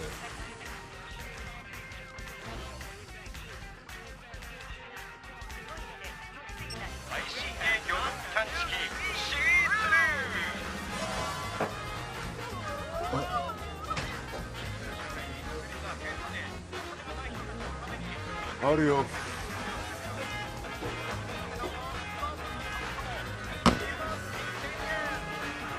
ありがとうございます。 My personal favourite moment is the final confrontation between Kiryu and the suspect Akihiko Takita. It's a beautifully crafted scene where two men come to an understanding. Now, if Takita looks familiar to you, it's because he's played by actor Kiichi Nakai, who will later provide his voice and likeness to the character of Masumi Arakawa in the game Yakuza Like a Dragon. In fact, the show has a lot of special guests that I was surprised to see turn up. Granted, some of them are from Kamen Rider. Well, okay, most of them are. But it still needs to see who pops up. There's way too many to count, but I do want to at least highlight a few of them. In episode 3, we have a suspect played by famous comedian Hiroyuki Miyasako. You've probably seen him appear as a regular on Gaki no Tsukai, especially the No Laughing specials, but he was also in the Yakuza games as well. He voiced a character in Yakuza 3 by the name of Tsuyushi Kanda, and then years later, he not only lent his voice, but his likeness to the character of Tsuyushi Nagumo in Yakuza 6. In episode 8, it's actually the first ever on-screen appearance of singer Utada Hikaru in a quick cameo role. This was a year before she hit worldwide appeal with the Kingdom Hearts theme Simple and Clean. To jump a bit ahead, in Season 2, Episode 8, we're introduced to a sketchy lawyer played by Shingo Tsurumi, who would later go on to act in Yakuza 0 as Tsukasa Sugawa. Coincidentally, this is the episode where Kiryu is pitted against the Yakuza. Shingo also played the main antagonist of Kamen Rider Forze, because of course he did. In Season 2, Episode 2, we have another lawyer in an antagonistic role played by Shozuki Tanihara. If he looks familiar too, that's because he also lent his voice and likeness to another RGG game, which happens to be Judgment, where he plays Detective Mitsuo Kuroira in the same sort of role. It's really surreal watching this now, knowing that these two will be facing off again in a video game. It's interesting to see a majority of these guests appear at the early stages of their career. It's like watching this time capsule of Japanese entertainment where everything started from Takeya Kimura. It's hilariously surreal, yet cool nevertheless. In 2007, Hero the Movie hit theaters, and fans are finally treated to the reunion between Kiryu, Amamiya, and the rest of our favorite prosecutors from the Josai branch. どうして帰ってきたんですか？来る前にうちにいたの何年前だっけ？6年も前です。In this movie, Kiryu is tasked with a simple open and shut case of manslaughter, where the defendant already confessed his guilt, but things take a turn for the complicated when the suspect suddenly changes his plea to innocent during the first hearing, and now he's represented by a high-profile attorney who's famous for winning the highest number of acquittals. While Kiryu is puzzled as to why a highly esteemed lawyer is wasting his time on something trivial, the Josai branch come to realize there's something more sinister going on behind the scenes, with the defendant of Kiryu's case being the key to it all. Now, Kiryu and Amamiya are on a race against time to get to the bottom of this, which leads them overseas to South Korea in hope of finding out how everything is connected. The typical trap of having a movie based on a well-established TV show is making it feel like an extended version of an episode, and fortunately, they not only avoid this, but brought us an entertaining experience with higher stakes. The special guest this time is famous South Korean actor Lee Byung-hun, who went on to portray the T-1000 in Terminator Genesis, but we like to pretend that didn't happen, so here he is in the highly acclaimed survival drama Squid Game. Aside from Fukuda, we can also see how far director Masayuki Suzuki has come since season 1. The cinematography is a massive step up, and I appreciate them falling back to a couple of familiar shots from the show. It's really crazy to think that the team that started from nothing, with no experience in the genre, have led to producing a TV special and film with high production values a few years later. The movie was the third highest grossing film in Japan of 2007, and was number 1 in theaters for 7 consecutive weeks. Also seeing success in the overseas market in South Korea, Taiwan, and Hong Kong. I mentioned earlier there being another season, so you'd think with the big success of Hero the Movie, Fuji TV would commission more episodes right away. Well, no. We wouldn't get a season 2 in at least 7 years.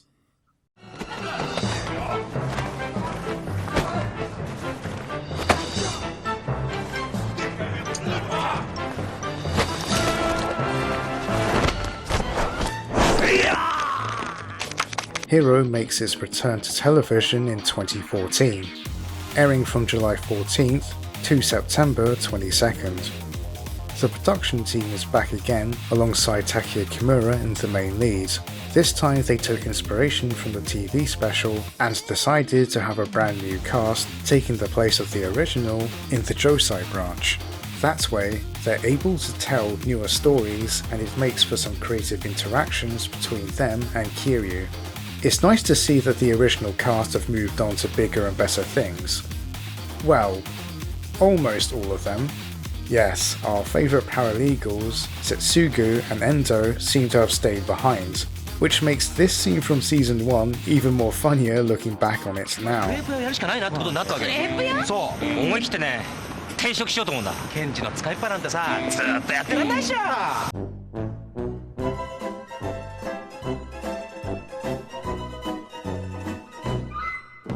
Joining Kiryu as his paralegal is Chika Asagi, played by Keiko Kitagawa, famous from her stint in Toei's live-action Sailor Moon as Sailor Mars. Unlike Amamiya, Asagi is very proud of being a paralegal. She's got a very strong and determined personality, but also demonstrates moments of compassion. We eventually find out that she was also once a delinquent much like Kiryu, and it adds to their already interesting dynamic. This time they're going for an approach of an older brother mentoring his younger sister, and it works really well. As expected, he is an amazing person. Because the lead actor or actress has a lot of screen time, even when you go home, there are all kinds of preparation, like memorizing your lines, and it gets really tough. Inevitably, you have less time to sleep, and naturally, you'll lose your composure. Because of this, it's hard to think of anyone but yourself while on set. When I was given the chance to become a lead actress, this was something I tended to do. But Kimura-san, when he is with us on the set, all his lines are already in his head and nobody has ever seen him with his script. While acting, he doesn't make mistakes. On top of that, not only is he aware of the actor's feelings, he also takes great care of the staff. I should be supporting Kimura-san. Instead, it's he who pulls me along. It might actually be kind of similar to the relationship between Chika and Kuryu-san. This time the show starts to tackle more serious and complex cases such as the aforementioned Yakuza episode, or a child witness having to cope with her trauma. This time the court battle was saved till the very last episode, and you know this would be Kimura's last outing as Kiryu because he's actually wearing a suit. After having a few projects under his belt, Fukuda probably felt more confident in his writing style to approach these subjects with tact, and I honestly think these are some of the best stories he's written overall. Its humour also continues to be as charming as the previous entries. ゆうべ夜中1時にラーメン食いに行ったんですけどそんな時間にラーメン食ってんの餃子も食って食べたよダメそんな食生活なんでそういう問題じゃないです The running joke with the bartender and the shopping channel also makes its return. The latter is even more funnier considering it's the year 2014 and online shopping exists. Yet Kiryu still wants to order what's featured on TV. The writing is just that good. Unfortunately, I wish I could say the same about the supporting cast. It's not that they're bad, but they definitely don't hold a candle to the original cast. It's more apparent when we see previous members of the Josai branch make a guest appearance and overshadow the new cast. While the show had strong ratings, it wasn't close to the Goliath that was Season 1, averaging at 21.3%. However, I really do believe there's some great storytelling in here. It just needed that extra bit of oomph. Fortunately, they're able to cap this off in 2015 with Hero the Movie 2, featuring the return of Takako Matsu as Maiko Amamiya. It's really nice to catch up with her character and see how her career as a prosecutor is faring. She even has her own paralegal. We're now seeing a more mature version of Amamiya work alongside Kiryu, and it's a treat. After all these years, the two actors never miss a beat. The movie itself is a delightful blend of seasons 1 and 2. Stylistically, I like this over the first film for sure. Director Suzuki was definitely putting his all from the director's seat and treating us to some very nice visuals. Overall, it's an excellent send-off to Kiryu, Amamiya, and the rest of the Josai branch. Hero is a very charming show with a whole lot going for it. I consider it a great example on how to do a character-driven story backed up with finely tuned dialogue and intriguing mysteries to solve. Every performance feels natural. Attention and care was put into every little bit of the production. If you're itching for a detective-type drama with a comfy feeling to it, you'd be right at home. During a press tour for Hero the Movie, Kimura was asked about the appeal of his character, Kiryu Kohei, of which he had this to say. The appeal lies not just with Kiryu, but the entire cast. A title like Hero may seem pretentious, but our story is basically about ordinary people. This movie revolves around a group of people, public prosecutors, with no special ability or special powers whatsoever. But I think precisely because of that, there are infinite possibilities as to what these people can achieve. Our ensemble of characters are so passionate about what they do, that they become heroes in their own right. I think that if our plot didn't revolve around ordinary people, the Hero franchise would not have enjoyed such popularity for such a long time. Before I move on, I'd thought I'd update you on how a few of the members of the Hero team are doing today. Takako Matsu is still active to this day. While she continues to grace our screens, it's actually her movie career I'm most interested in. Matsu seems to be taking roles in movies that are more on the unique side, a bit more out there, especially working with director Tetsuya Nakashima in movies like It Comes or my favourite, Confessions. The latter is a big recommendation from me, especially if you want to see Matsu at her best. The story follows middle school teacher Yoko Moriguchi, whose life comes crashing down after the murder of her 4-year-old's daughter. The first 30 minutes is Yoko recounting the events that led to her child's untimely passing, and it's the most riveting bit of cinema you'll see coming out of Asia. Throughout her monologue, she brings up her suspicions that 2 of her own students were responsible for the murder. The problem is, even if they were caught, they'd be protected by juvenile law, and all they'll get is a slap on the wrist. So she decides to take justice into her own hands. I'm sure this is sounding very familiar. Even when it's just her talking to her students, you're straight up captivated by Matsu's performance. She straight up elevates an already excellent script, and you'll be eager to see how it ultimately pays off. Personally, I think it's her best performance to date. There was recently a car ad that reunites Kimura and Matsu once again, and it's nice to see that they still get along to this day. In fact, they haven't changed at all since 2001. It's really delightful to see these two together again. Thanks to Hero, Yasushi Fukuda's career as a screenwriter exploded to great heights, effectively changing his life for the better. Because of the confidence boost, he was able to challenge himself further and write for genres outside his comfort zone. Hero wouldn't be the last time Fukuda would work with Takeya Kimura. In 2008, he written a drama called Change, where Kimura is in the role of a primary school teacher who gets dragged into running for office despite not having any interest in politics whatsoever, but much to the surprise of everyone, he manages to get elected. This also marks the second time Kimura works with fellow Hero co-star Hiroshi Abe. And just recently, Fukuda reunites with Kimura once again to perform in the 2020 drama the writer wrote just for him, a sports drama by the name of 10 Count to the Future, where Kimura plays an aging boxer who ends up training high school kids. And oh look, Naruto Yashima also makes an appearance too, so it's nice to see the DNA of Hero continue to run throughout Fukuda's work.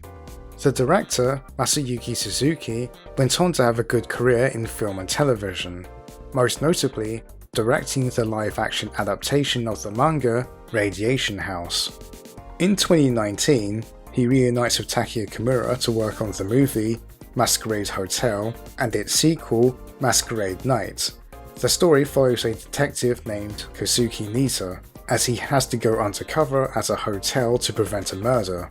What also makes this film notable is that Kimura not only reunites with fellow Hero actor Fumiyoko Hinata, but also Takako Matsu herself.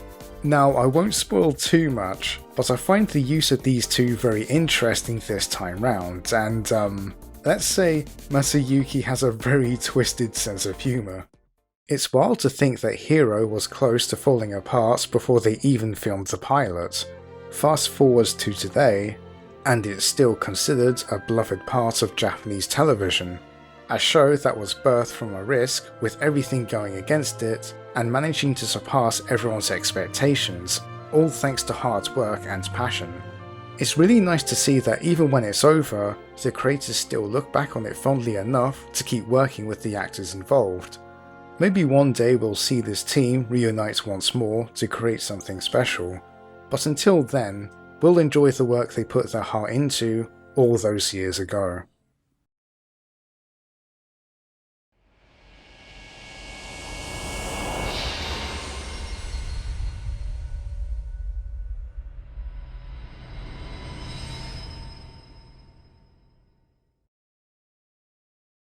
かつて俺たち南蛮貿易に力入れましたよね。あの頃は世界の技術に圧倒されたよな。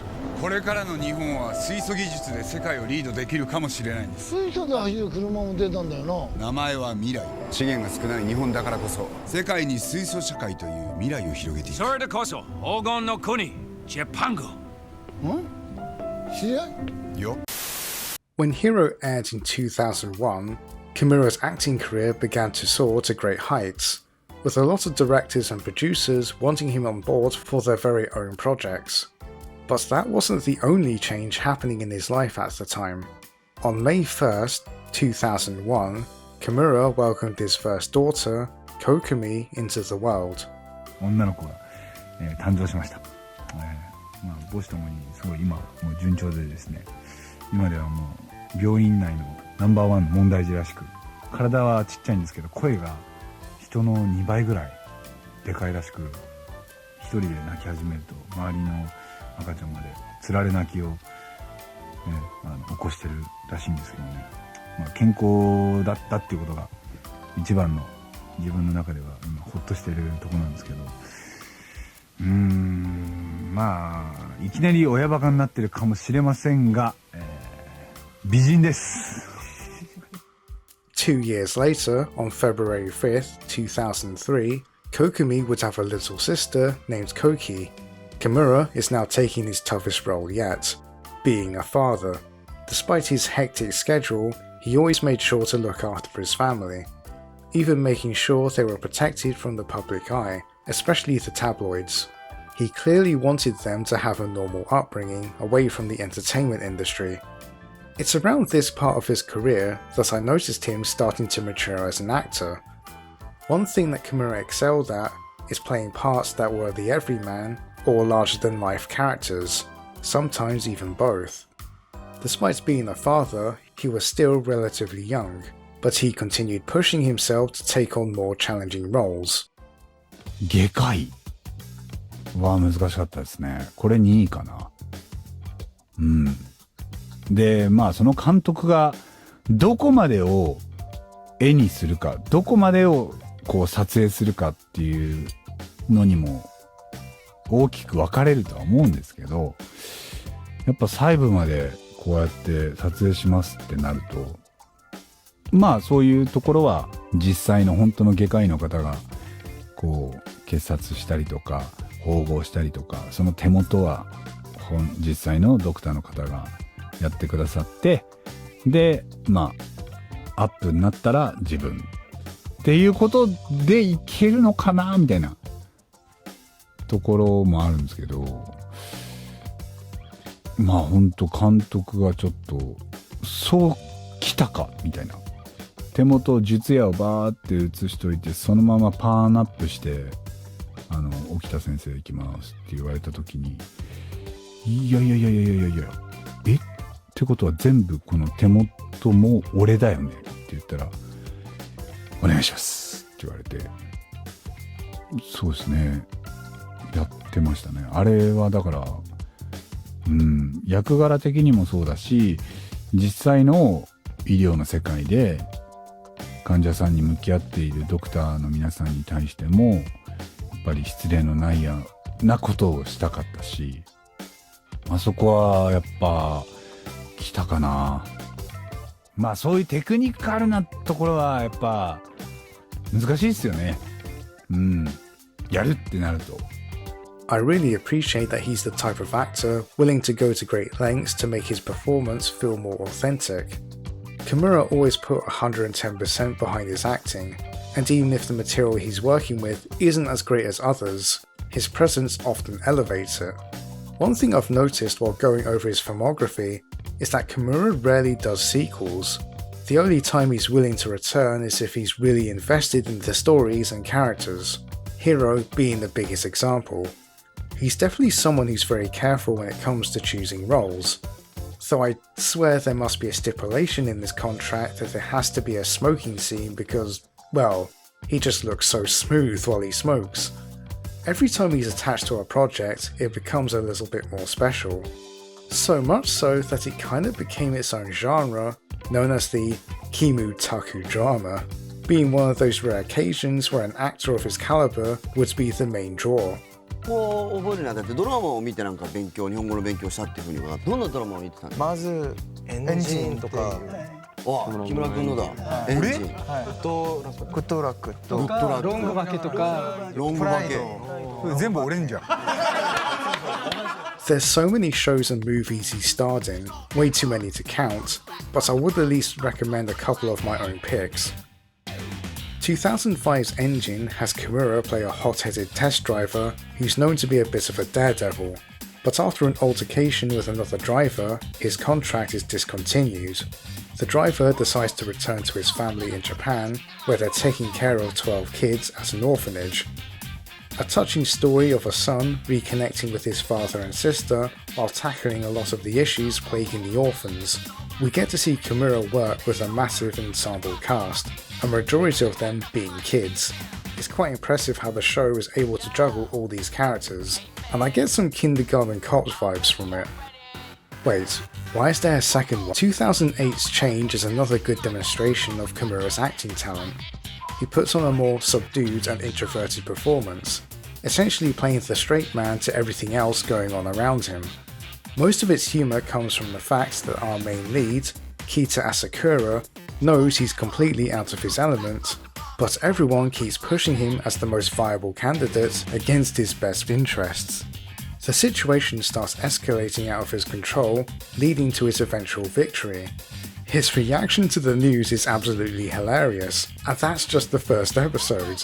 From here on out, the party tries pushing him as the next Prime Minister, and he's not sure what to make of it. Despite being comedic in nature, it has a lot of heart behind it, and it's an intriguing story about a man with good intentions thrown in an environment ripe with corruption. In 2009, he starred in the sci-fi mystery drama Mr. Brain. Our main character is Ryusuke Tsukumo, a cabaret host who, after surviving a near-fatal accident, decides to become a neurological scientist dedicated to understanding human nature. By using his talents, he helps the police solve case after case. This was actually my first exposure to Kimura's work as an actor, and as you can probably tell by now, it's also what made me a fan. What's also notable about this one is that it's the second time he'll work with Haruka Ayase, who he previously worked with in the Hero TV special, and again, this won't be the last time either. Alongside her is Kamen Rider Kabuto star Hiro Misoshima. Just wanted to throw that out there because Toei likes to pretend he doesn't exist, and to be honest, I wouldn't have discovered this show if not for him. It's an intelligently written show. Every mystery is multifaceted without getting too complicated, and its solutions require some outside-the-box thinking. The main character is instantly charming. Through Kimura's delivery, he's able to make things as clear as possible to the audience. I'm also both surprised and impressed to see a lot of psychological studies not only make an appearance, but become applicable to the story. I applaud the attention to detail from the writing team. One thing you'll start to notice when you go through his filmography is that he ends up working with the same people a couple of times, whether it be writers, directors, actors, or even the production crew. People just enjoy working with the man. He takes great care not just with his own work, but with the people around him. Even today, newcomers would comment about how attentive he is with everyone involved on set. Kimura also started doing voice work for anime films, starring in the thrill ride that is 2010's Red Line, and years before that, the classic Studio Ghibli film from 2004, Howl's Moving Castle. 星にぶつかってしまった少年って言われたんですよ、僕。宮崎監督に。星に当たってしまった少年っていう役の説明をされて、全く意味がわからないまま、あ、なるほどって言って、全然理解してないんですよ。理解してないんですけど、いや、何せ映像を見てないから、台本だけ渡されて、それで、会話がもう、わかんないんですよ。魔法使いっていうことは、なんとなく聞いたんですけど、どんな魔法使いなんだろうと思って行ったら、キャラクターの絵はこんな絵ですっていう風に、ハウルの絵を見せていただいて、要はだからこう大人っていうことよりかはどちらかというとこう少年から青年ゾーンのイラストが目の前にこう提示されたので、なるほどと思って。But that won't be his last endeavor into anime. He starred in the 2010 live-action adaptation of Space Battleship Yamato, and then in 2017, Blade of the Immortal, co-starring alongside Kamen Rider Forze star Sota Fukushi. The film itself was directed by none other than Takashi Miike. The director referred to Kimura as a superstar who made the transition from the Showa era to the Heisei era, as the world's strongest member of the Miike gang, the Ita Ryu fighting school of our film industry. And if that's not enough, he ended up working with another legend in film, director Takeshi Kitano, aka Beat Takeshi. They were both the main feature of a Toyota ads campaign called Reborn. One of the commercials even had a cameo appearance from Hugh Jackman. I shoot films as well. Kimura has a very calm and good voice. It's a different voice from when he's singing. When he's an actor, he takes on an actor's voice. That's what I think. It's really good. Thanks to the SMAP variety show, he was able to meet all kinds of stars. It was actually this very show he and his fellow members got to meet Michael Jackson. But outside of SMAP, he's also been able to collaborate with all kinds of entertainers, from doing photo shoots with Beyonce, very handsome guy, very strong, very manly and sexy, to performing with Bon Jovi. It always seems to be a pleasant surprise to see who he's working with next. Despite his growing fame, he never once lost track of who he was or where he came from. Kimura kept in touch with fans through a radio show called What's Up SMAP that started in 1995. It was a pirate-themed show where Kimura would be the captain and the fanbase was his loyal crew.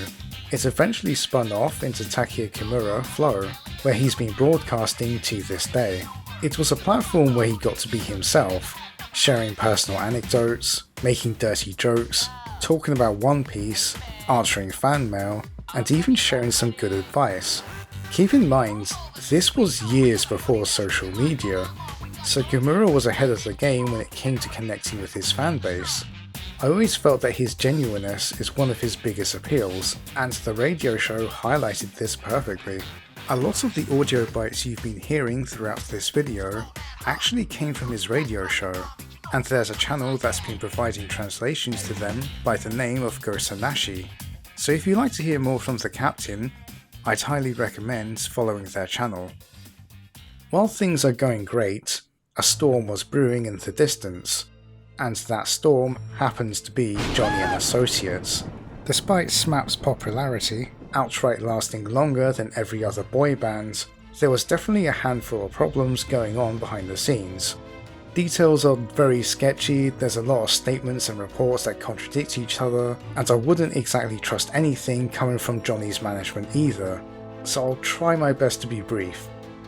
Despite the massive success of SMAP, Johnny's has kept its iron grip on the group.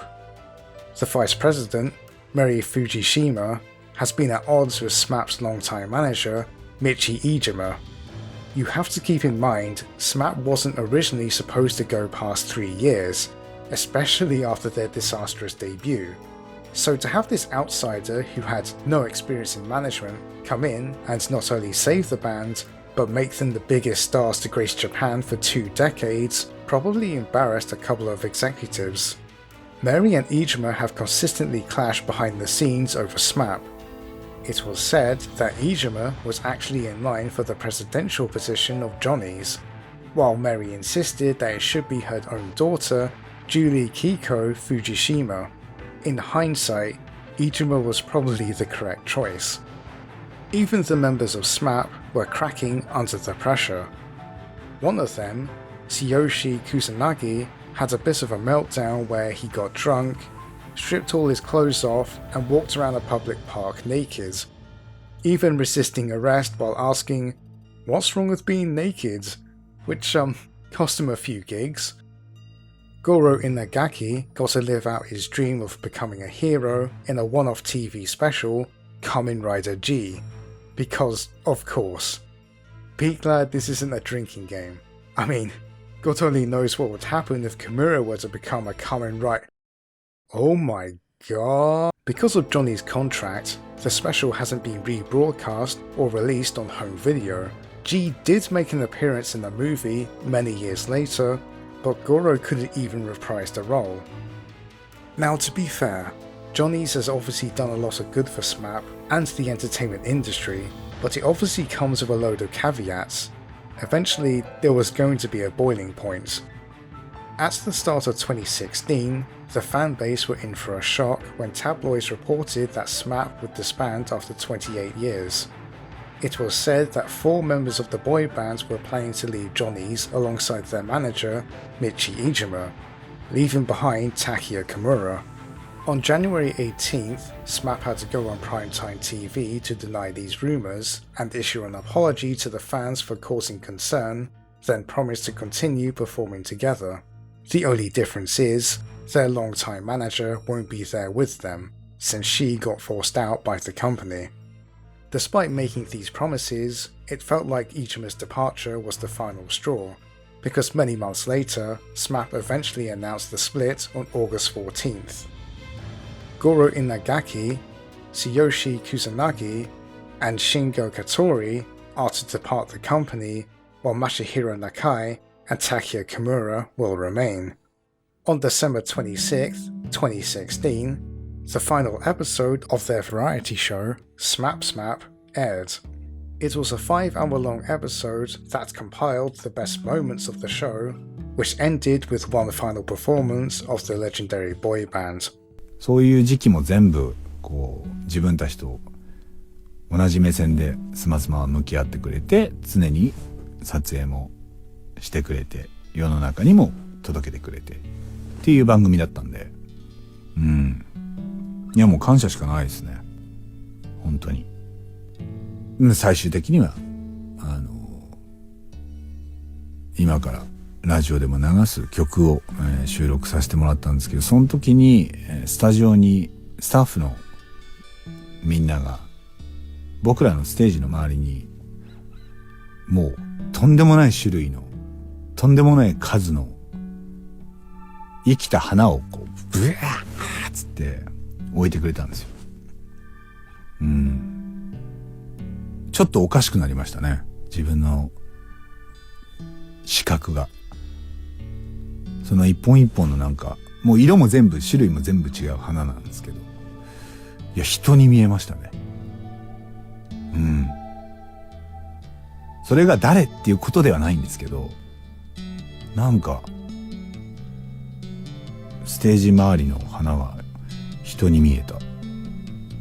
それはすごくびっくりしたんですけど、やっぱり自分たちはそういう人たちがいてくれたからこうやってやってこれたんだなっていうふうにもう一回思えたかな。As the curtains close on this part of Japanese pop culture, a chapter of Takia Kimura's life comes to an end. However, fate was about to take him in a brand new direction.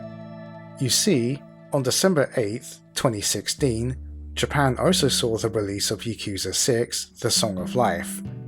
Gamers got to witness the story of its main protagonist, Kazuma Kiryu, come to its conclusion, leaving the series creator, Toshihiro Nagoshi, free to develop new stories. With a new era in the horizon, Kimura and Nagoshi are soon to cross paths and take part in another risky endeavor.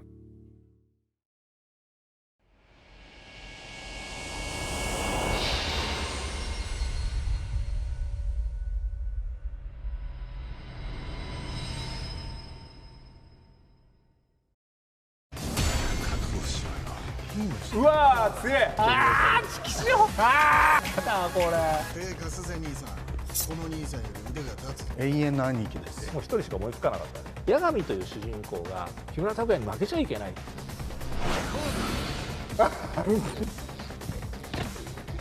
直志さんが会いたいって言ってくださって、あの瞬間がゲームチックだった。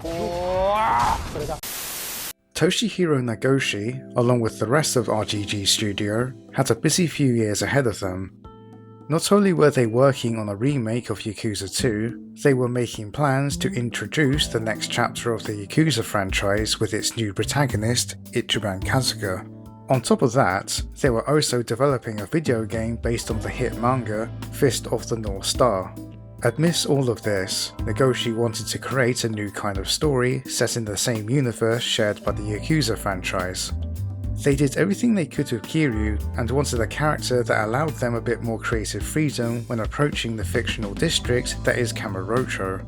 それはそれでいろいろなお話ゲームシステムでこうエンターテインメントとしては広げてきたんですけど、でも基本的にそのやっぱ桐生一馬っていう存在が魅力的であるがゆえに、桐生にはさせられないこととか言わせられないセリフとかいうのがやっぱりどうしてもあるんですよ。もちろんゲームの中でシナリオでなくて遊びの面で言えば、キャバクラで女の子連れといたりカラオケ行ったりしますけど、ドラマっていう面において言えばやはりどうしてもやっぱ外せない枠があるんですよね。キャップがかかってるというか。で一方で僕らもこう何年ももう10年超えてきてそのシリーズをやっていくと、そのアセットカムロ町というアセットだけを考えたらもっといっぱいいろんな遊びが提供できるなっていうのはみんなが思ってたんですよ。ただその遊びって龍が如く桐生一馬というものを使った場合において必要なのかって言われたらやっぱ必要がないものになっちゃうんですよ。でちょっともったいない、もっと違うものになればいいのにっていう、僕ら作れるということを証明できるはずなのにみたいなのがあって、一種のストレスですよね。でそれはどこかの機会でやりたいなっていうところの中で、龍が如く6で一旦桐生一馬のお話を終了させるという決定をした時に、ここだという。The producer, Kazuki Hosokawa, suggested that the main lead this time should be a detective by the name of Takayuki Yagami. In Yakuza, Kazuma Kiryu was someone who was resolute in his ideals, doesn't change his ways, and has a solid personality. This time they wanted a character who was a direct contrast. Someone who starts from the bottom, dealing with a myriad of troubles but still wants to help people despite it all. Nagoshi, along with veteran writer Tsuyoshi Furuta, wanted to write Yagami as someone more grounded and relatable. A detective who becomes more knowledgeable alongside the player as the game progressed. But for a complicated character such as this, they had to consider who they wanted in the titular role. They ultimately decided upon none other than Takuya Kimura. In an interview with Nagoshi at Tokyo Game Show 2018, he described how they managed to get Kimura on board. I was contacted by various acquaintances and people in the industry. There was also a party the day before, and I was asked a lot of questions. I was asked if I would like to meet with Kimura once. I also wanted to see if I could. While we talked, we happened to just hit it off, and somehow I was able to get his contact information. So we started talking from there. Of course, we didn't have the title Judge Eyes at the time, but when we were talking about making a game in this kind of style, we were eventually talking among the team about the possibility of having Kimura do the main character's lines. We thought it was worth a shot, and when we asked him about it, he said he wanted to do it. I still wonder why. If this sounds familiar, then yeah, this is a pretty similar story to the creation of Hero. Nagoshi was taking a big risk by introducing a character who's completely different to Kiryu, but not only that, he also has to consider the growing audience in the West. The majority of them would have no idea who Takuya Kimura is despite his popularity in Japan. Funny enough, Nagoshi was worried that the fan base might accuse them of toning down the character due to Kimura's popularity, which is very silly considering his early work involved some very dark subject matter.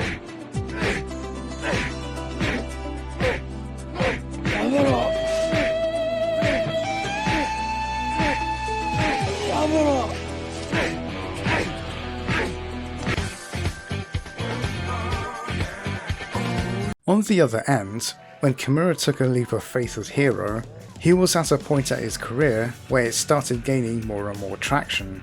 If this project fell through, it probably would have hurt his momentum. Fast forward to today, where he's now a superstar who can surf comfortably on his legacy, and yet, he's still willing to take another leap of faith. Not only was this going to be a new franchise, but he's performing in a completely new and different medium. The captain is now sailing through uncharted waters once again, eager to take on his next challenge. This was actually the first time RGG Studios had an actor on board from the very start. Normally they bring in actors to record well after the entire story was written, but Kimura was involved during early development. They even rewrote some lines to accommodate Kimura's delivery while staying in line with Higami's personality. By doing it this way, the game's dialogue would be recorded in chronological order, letting players hear Kimura's voice evolve as Higami's character develops throughout the story. It was reported by Sega that he had recorded more than 1,000 minutes of voiceover, with Higami having more spoken dialogue than Kiryu had in any individual Yakuza game. Everyone on staff were very impressed by Kimura's performance, noting that he needed far fewer retakes than anticipated. He was very open to suggestions, gave his input, and would quickly respond to messages sent by Nagoshi. だったらでもこれやっちゃったら木村さんが怒るっしょみたいな話もある。で怒られずなんもなんじゃねえのみたいな、だからそういう会話を何回もしながら承認をもらったりしながら、ただなんですかね、僕が思った以上に、スムーズに進みましたね。なので、意外と彼自身もそうなんですけど、結構チャレンジしたいんですよ。もっといろんなことを言ってもらいたいし、いろんなことをやっていきたいというか、ビートたけしさんもそうでしたよ。あの年になってもすごい、いやこれもしもよかったらこういうのどうすかっていう、僕らはもう本当にちょっと恐ろそうに言うんですけど、いいじゃん、夜、大丈夫なんですか。After everything I've shown you, it really shouldn't come as any surprise that Kimura would throw himself into such a project. Nagoshi mentioned that out of all the actors he worked with, Kimura was the most invested in his character. In fact, he was very interested in the whole creative process behind game development. For the story, Nagoshi drew on many influences, primarily Korean movies. During the planning phase, he wanted to bring in some courtroom drama, citing the 1982 film The Verdict. It follows a down-on-his-luck lawyer who accepts a medical malpractice case in hopes of redeeming himself, a theme that's central in Judgment's story. They decided to stick with the district of Kamurocho to help ease returning players with a familiar location, but also wanted to integrate it more into the overall story. With Higami's job as a private detective, it would make sense of him to make as many connections as he can. By helping the inhabitants of the district, they help him in return. To back up our main leads, they're going to need an interesting cast of characters. Starring alongside Kimura, we have Shinjo Fuji as Masaharu Kaito, an ex-Yakuza who becomes Higami's loyal partner in the world of private investigation. Yoshihisa Kawahara as Matsugane family member Toru Higashi, Tomomichi Nishimura as family patriarch Itsugu Matsugane, Junta Terashima as mysterious youth Fumiya Sugiura, Jun Miyamoto as informant Makoto Tsukumo, Ritsu Shimizu as public prosecutor Mafuyu Fuji, and then we have Yu Hayashi as Issei Hoshino and Yuko Kaida as Shiori Shiosaki, the two defense attorneys working at the Genda Law Office, all excellent voice actors who suited their roles perfectly. Kimura, of course, wasn't the only screen actor to provide his voice and likeness. We have Akira Nakao as the director of Genda Law Office, Ryozo Genda, Kenichi Taketo as dirty cop Kazuya Ayabe, Shosuke Tanihara as detective Mitsuro Kuroiwa, and then we have Pierre Taki as Yakuza captain Kyohei Hamura, who was quickly replaced post-release of the game after admitting to using the old nose powder. I guess that's one way to get into character. While Nagoshi and Furuta were in charge of the script, we have Koji Yoshida in the director's chair. He was the game design supervisor of Yakuza 0, who went on to direct Yakuza Kiwami.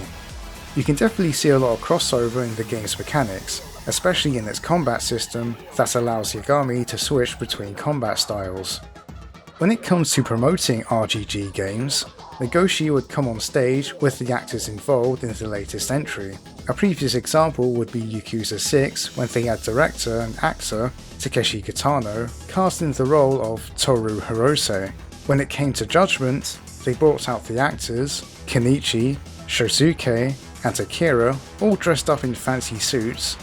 Then we have Takeya Kimura dressed as Yagami. This is my 5th take now and I still can't get over this. There's just something hilariously charming about these pictures. We have some of Japan's top actors on stage, and one of them was so dedicated to the role that he's cosplaying as his video game character. I don't even know if Nagoshi was in on this. It seems so on brand for Kimura to come up with this last second, and he somehow gets away with it. It goes to show that he really enjoyed his time working on the game. 日本でそしたら彼はその日サンローランのライダースで来てたんですそれは伝えてないんです彼には木村君にはでもやっぱり彼から見てもそう見えたんでしょうねでそれはなんかすごく嬉しかったですよ And on that note, I'm getting some serious deja vu here. Judge Ice was released in Japan on December 13th, 2018. Then it came to the West on June 25th, 2019, under the title Judgment. The story follows Takayuki Yagami, a defense attorney at Genda Law. After pulling off the impossible and getting his client, Shinpei Okubo, acquitted of murder, his future prospects as a lawyer comes to a sudden halt when he receives the news that Okubo was charged with murder once again, with his girlfriend being the victim. Because of this, Yagami decides to give up practicing law. 3 years later, Yagami, along with his partner Masahiro Kaito, have set up a private detective agency in the red light district of Kamurocho, and find themselves investigating a murder case involving a serial killer known as the Mole. As the investigation ensues, Yagami begins to realize that there are connections between the Mole and the murder case that ended his legal career. With new resolve, the lawyer-turned-detective goes on a journey of redemption as he gets to the bottom of the case. What I always appreciated from RGG Studios is how they were able to take what they established from previous games and build upon them. When it comes to spin-offs, they'll even modify the core gameplay mechanics to fit the overall narrative. In the PSP game, Black Panther Like a Dragon, Tetsuya Yuko becomes a boxer in an underground coliseum, so the game plays out like a 1v1 boxing game. With Like a Dragon Ishin, you're in the role of a ronin named Sakamoto Ryoma, so you're a wandering swordsman in the Edo period. Then we get to Yakuza Like a Dragon, where Ichiban Kasuga grew up playing RPGs like Dragon Quest, so the game is a turn-based RPG. In Judgment's case, we have Takayuki Yagami, who patrols the streets of Kamurocho as a private investigator, so now we're playing a detective game, from surveying the crime scene, tailing suspects, and taking up odds jobs. They really pull out all the stops when building an immersive experience through their mechanics and quest design. For example, one of my more memorable moments came from a side story where you had to track down a lady without the use of any markers. Instead, you had to nail down her last location based on her social media posts. As I retraced her steps based on what she posted, I actually felt like a detective, and was very satisfied when I managed to zone in on her. This game makes it a point to teach the player to pay attention to everything. Much like Hero did with its audience, Judgment rewards gamers for keeping tabs on whatever information is available, even down to its minute details. The combat harkens back to Yakuza 0, with its style switching, but at the same time are able to differentiate Yagami's fighting style from earlier protagonists. This time RGG took inspiration from Chinese martial art films. Our lead is agile and acrobatic. He's even skilled in parkour, which is suitable for a private detective on the streets. Because of this, Nagoshi felt it made Yagami's character more fitting for Kimura. While the combat felt clunky at times, the styles themselves injected some new energy into an already established combat system brought over from the previous Yakuza games. There's just something about watching Yagami jump off a wall to spin kick someone into oblivion that gets you amped up for more. In typical RGG fare, there's definitely a lot of things to do in Kamurocho, with huge emphasis in its inhabitants thanks to its newly introduced friendship system. There's also a couple of new mini-games that's unique to Judgment, like Drone Racing and Paradise VR. However, fans were quick to notice the absence of one of RGG's staples, the karaoke minigame. It's easy to assume it might be a rights issue with Kimura. I actually think the real answer might be a lot simpler than you expect. After SMAP's disbandment, Kimura actually retired from music, or at least took a hiatus. He's been performing on stage for over 2 decades, so I can't blame him for wanting to take a break from singing. And honestly, I'm fine with this. There's plenty of other fun mini-games, and while I enjoy the karaoke, there's only so many times I can tolerate hearing the funny haha meme song before it gets run into the ground.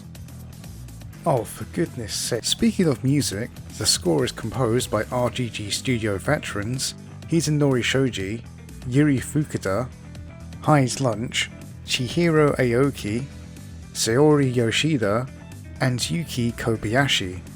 They did a great job conveying the noir-like tone of the story through the use of jazz, while also continuing to produce some action-packed tracks that you expect from their previous work on the Yakuza games, pretty much blending the two styles in perfect harmony.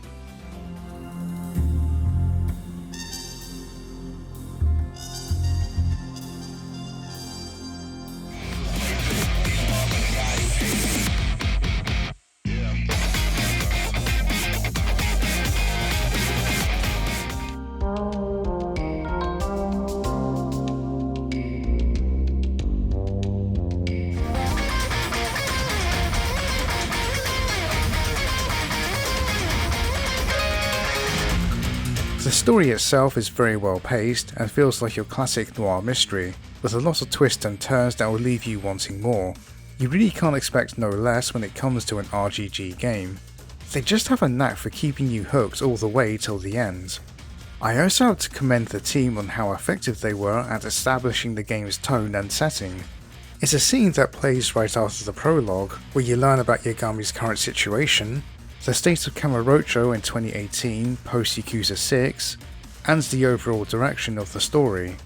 It does a great job of bringing both fans and newcomers up to speed on what they'll be expecting from this new experience, and what's more impressive is that this scene here is only 2 minutes long. While Nagoshi cited a lot of detective stories for inspiration, I can't help but notice a lot of nods towards Kimura's work, most especially Hero.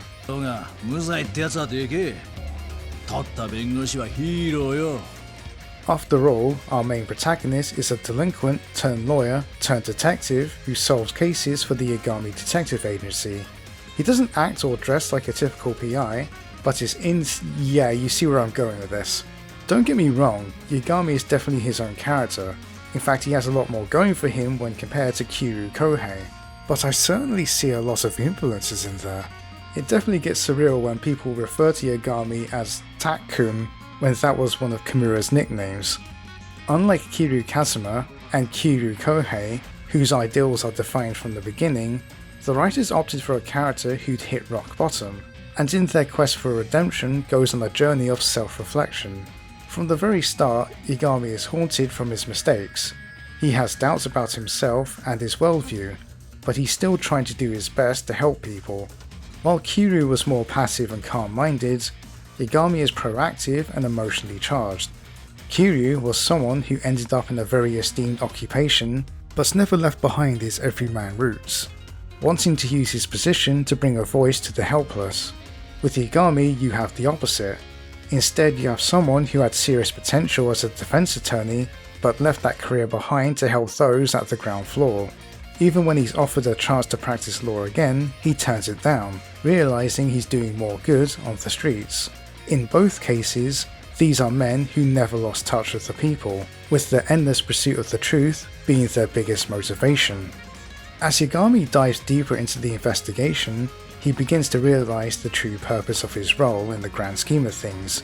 He confronts his demons, comes to terms with his ideals, and becomes a man of conviction who fights for his beliefs. Ironically, when we get to the end of his character arc in Judgment, I started noticing him acting a little bit more like Kiryu. It's a very satisfying journey of which I was heavily invested in. Yagami was the underdog, a man with something to prove. Every time he hits a breakthrough in the case, you feel the same sense of achievement as he does. The team did a really good job at syncing the player up to Yagami's way of thinking. Kimura puts a lot of gravitas behind his performance, especially during the more heavier scenes. His comedic timing is equally conveyed well when there's a need of levity.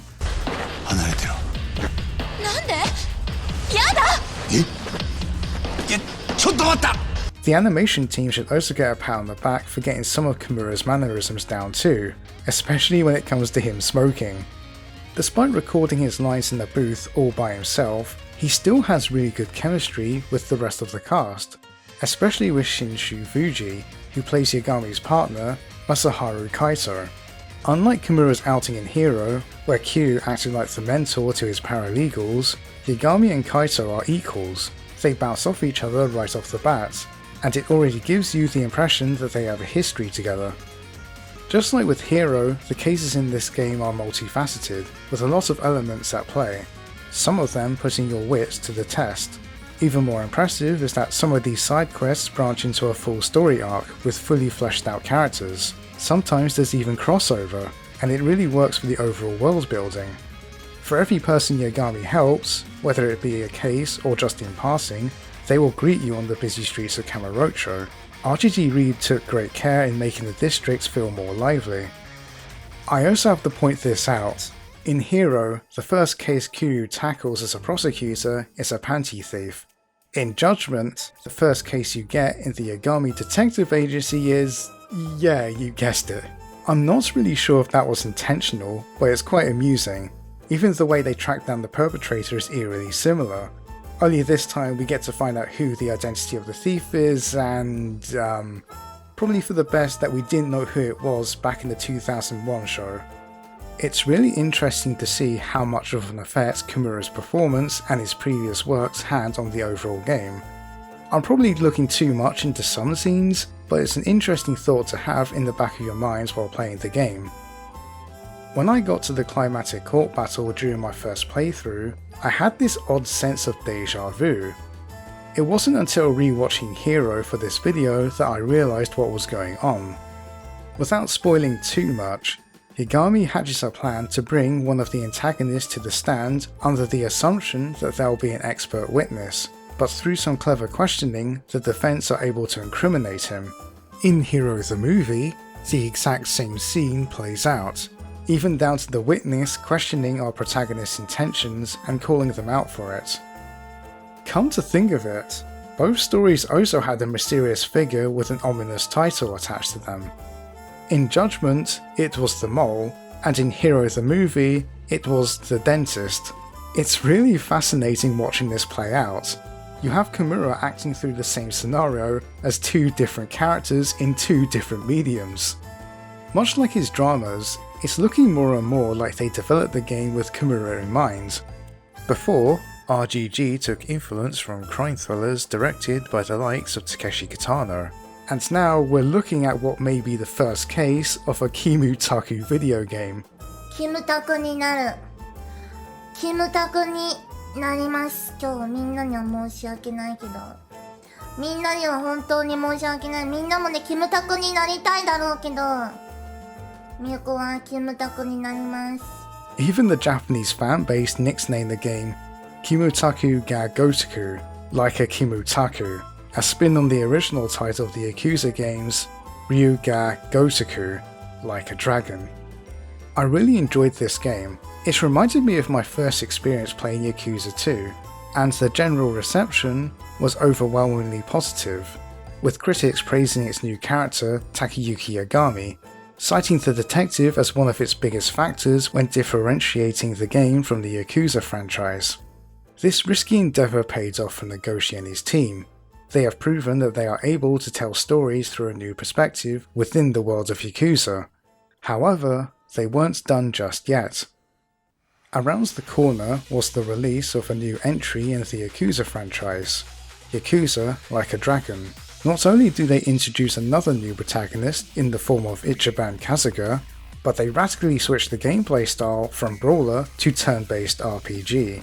The game was released on January 16th, 2020 to rave reviews. Ichiban, along with the rest of the new cast, were an instant hit with the fans, including myself, and while I wasn't completely sold on the new turn-based mechanics, I still appreciate RGG for putting a lot of thoughts behind it. So you can imagine my delight when they announced the next entry in the Judgment franchise, Lost Judgment, released on September 24th, 2021. Negoshi's game plan was to rotate the releases of future Yakuza and Judgment games. That way, fans of either style of gameplay will be satisfied, and it adds a lot of diversity in RGG's growing library. Though it would be nice if we get a sequel to Binary Domain. This time, Yagami is brought to Yokohama to investigate a case of school bullying, but after learning that one of the teachers was recently found dead, the entire investigation gets a lot more complicated. To make matters more confusing, a man by the name of Akihiro Ihara is somehow linked to the murder, despite being arrested at a train station on the day the crime occurred. Now Yagami is caught in the middle of a case that involves revenge, bullying, and political conspiracy, where his very own ideals are put to the test. Everyone in the cast reprises their role, including Takeya Kimura as Takeyuki Yagami. With a brand new story, we have some new cast members to accommodate for it. This time, we have Mai Yamane as English teacher Yoko Sawa, Ken Mitsushi as former patrol officer Akihiro Ihara, Kenji Hamada as former Tojo clan member Daimu Akutsu, Hiroshi Tamaki as gang leader Kazuki Soma, and finally Koji Yamamoto as Jin Kawana. And yes, Koji was also a Kamen Rider, because of course he is. Toshihiro Nagoshi and Tsushiyoshi Furuta are together again to write the story, with longtime program supervisor Yutaka Ito taking the director's seat for the first time. Considering it's his first outing, he really knocked it out of the park. Everything from the mechanics, the combat system, and quality of life improvements were a massive step up from its predecessor. In Judgment, I really dug the new take on the combat system that was built from previous Yakuza games, but felt there was some clunkiness to it. I spent most of the game using Tiger Style over Crane because it was the most effective. In Lost Judgment, they revamped Tiger and Crane and made them as equally as viable, but on top of that they added a new style called Snake that's all about close quarters combat. I wonder what that's a reference to. And then they added the fourth style through DLC called Boxer. Not only is each style fun, but switching between them is a lot more smoother, and now the combat has a nice flow to it. It's really satisfying juggling enemies in the air while switching styles mid-combo. With the inclusion of the school, we get to see Yagami interact in a new environment with new characters and most importantly, brand new activities. All of them I, admittedly, wasted a lot of hours on. And while there's still no karaoke, Negoshi couldn't resist including at least one aspect of Kimura's music career. 木村拓哉 in 高校っていうのをやっぱり味わえるコンテンツにして楽しませてあげたいなユーザーをという気持ちはやっぱり避けようがないというか、僕も見たかったし思い切って、要求させていただきましたちょっと夜お酒入ってる時に考えつきませんでしたでもノリはそんな感じですよね。すごいいろんなことやるんですよ、八神が。I mean, what's next? You're gonna dress him up in a weird animal costume as well? Oh. The story this time has a lot more heft to it when compared to the previous game. The subject of school bullying is a very sensitive topic in Japan, and I'm impressed at how Negoshi and Furuta are able to craft a very engaging narrative around it with a lot of sensitivity and respect. They're able to convey differing perspectives from each character, and it's left to us to decide who was in the right. It really reminds me of Yasushi Fukuda's approach to writing Season 2 of Hero. You really get a feeling that they now have a good understanding of their characters and stories. The writers are more confident to take on more complex issues. And much like with Hero, despite how dark the story can get, both games end on a more uplifting and optimistic light. It's also an excellent example of continuing a character's story after they fulfilled their arc. They don't backtrack on Yagami's growth, he actually carries over what he learnt from the previous game, and even fortifies his beliefs. Funnily enough, I feel it's this game where he draws a lot from Kiro Kohei. We're now watching Yagami at his peak. He's a lot more seasoned and experienced, strongly convicted to his ideals of truth and justice, even developing a brand new fighting style for the challenges ahead. He has his somewhat playful and aloof moments, but always makes time to help those in need. Despite hitting this level, the story doesn't make it easy for him. It actually makes a point to challenge his core beliefs. Just like with Kiryu in Hero, Yagami now goes out of his way to convince people to do the right thing, even at the risk of his own life. I think this is what makes Yagami both an endearing and inspirational character. Kimura once again puts everything into the role. It's clear he really enjoys his time working on the games. As mentioned before, it's very rare for him to do sequels, so to have him return eager to do more with the character is a blessing, and he just adds something special to the overall experience. Personally, I believe it's one of Kimura's best performances yet, and it's in a medium he's never done before. It goes to show that when he challenges himself to something new, he always pulls it off. It's actually quite inspiring. If you clicked on this video as a fan of the games, then you're probably surprised at how much context there is behind it all. Once again, I have to credit Nagoshi and Furuta. Despite wearing these inspirations on their sleeves, they were able to craft a fun and multi-layered story that you expect from an RPG game. They were using elements that were relatively unknown to the Western audience and still managed to keep fans engaged. Both RGG Studios and the production team behind Hero both started on a risk. They had no experience in the genre of story they wanted to tell, but through hard work and passion, they were able to pull off something incredible. With each new entry, you got to see both teams improve, and you really got the impression they cared about their craft. While Hero ended in 2015, it's nice to see it continue in spirit through Judgment, but unfortunately, fate was about to rear its ugly face, and its name was Johnny and Associates. Right before the release of Lost Judgment, there was news that the chances of the franchise continuing is naught. Sega, who are seeing great returns from the PC marketplace with their recent ports, were hoping to do the same with Judgment. But Johnny's didn't like the idea of Kimura's likeness being readily available to the public. They fear the idea that his image could easily be modified thanks to PC modding. To an extent, I can kinda understand where they're coming from, especially in the advent of AI and deepfakes where people can take your likeness and use it for nefarious deeds, or giving corporations the ability to cast dead actors in newer movies. But there is such a thing as being overly cautious, and I sincerely doubt they had that kind of foresight to begin with. They didn't even allow their talent to get on social media. The fact that Kimura was even allowed to have an Instagram is a rare occasion. If he wanted to post freely, he had to open an account on Chinese social media site Weibo. So, I better go through this video and cover his face just in case. When news of this broke out, it was reported that Kimura was very disappointed that the series would not continue, citing that he really enjoyed his time working on the games, and really got into the role of Takayuki Yagami. To have something you're really passionate about get taken away because of your agency's out-of-touch rules must be really frustrating.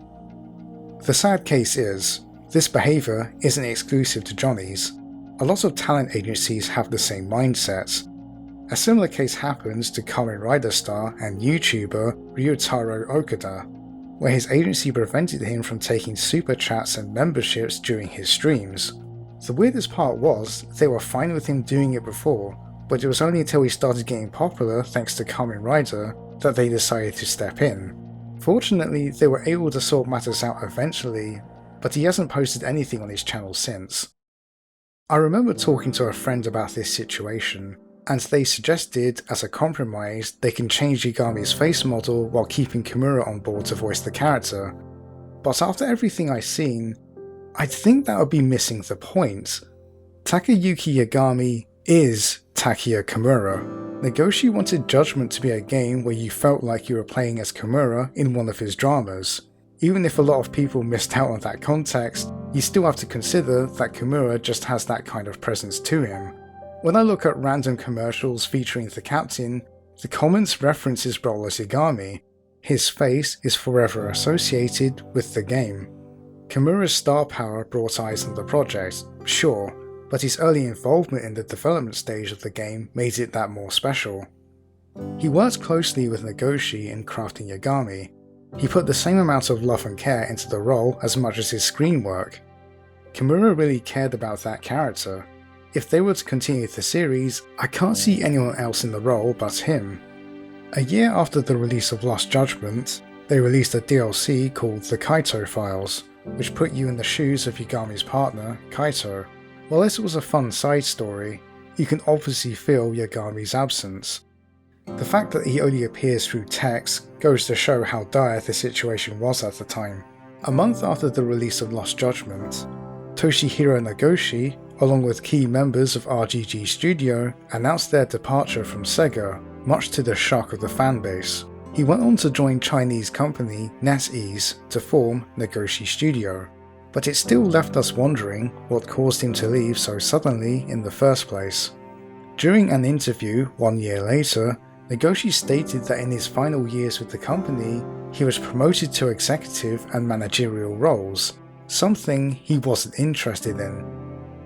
I said to the current owner, "Guys, I don't want to be the CEO of Sega here. I'm a player and a game maker. I want to continue to push my career in that way." With all this in mind, it definitely felt like Lost Judgment was Nagoshi's swan song, and I dare say one of his masterpieces. Ever since Nagoshi's departure, I was curious to see how RGG Studio will fare without him, with longtime Yakuza writer Masayoshi Yokoyama at the helm. Remastering Like a Dragon Ishin and finally bringing it over to the West was a good start, though that came with a few caveats. Once they shown the trailer, I was surprised to see some of the cast were replaced by actors who worked on Yakuza 0 and 7. The inclusion of trooper cards were an odd addition too, but when they started making guest cards featuring Western influencers, I started to raise an eyebrow. I mean no offense, but when I think of RGG games, I don't immediately think random Twitch streamer. When I took a glance at the behind the scenes footage, it began to click. 何を持って立つねえかっていうと、上に来てるスカジャンなんです。スカジャンで物持って振ってて、こいつ確か壊し屋なんだよね。だからそれで立つねえってやっと認識できる。そうですね。ってなった時にこれ結構きっちりぞ。そうですね。そう。立つねえにしたい理由ってあるの？このキャラ。これもSOA から人気のキャラだ。The Yakuza series saw a renaissance in the West thanks to the release of Yakuza 0, and I guess Sega thought that by reusing that cast, they'll get more eyes on this entry. But it makes me question if they didn't have much faith in the original game, so they had to insert elements that were popular with the Westerners? It's odd to say the least, especially seeing a veteran like Yokoyama take input from Sega of America, and he didn't look happy about their feedback. Because of this, I think back to an interview Nagoshi had with independent gaming site Niche Gamer. They were discussing the development of Judgment, and when it came to talking about the core audience, Nagoshi had this to say. The steps for the development team has really been that, first and foremost. We think about the Japanese audience, and then we start thinking about the Asian audiences. We make sure we create a game that's good and fun for them. Hopefully, this game will reach as many audiences in the West as possible.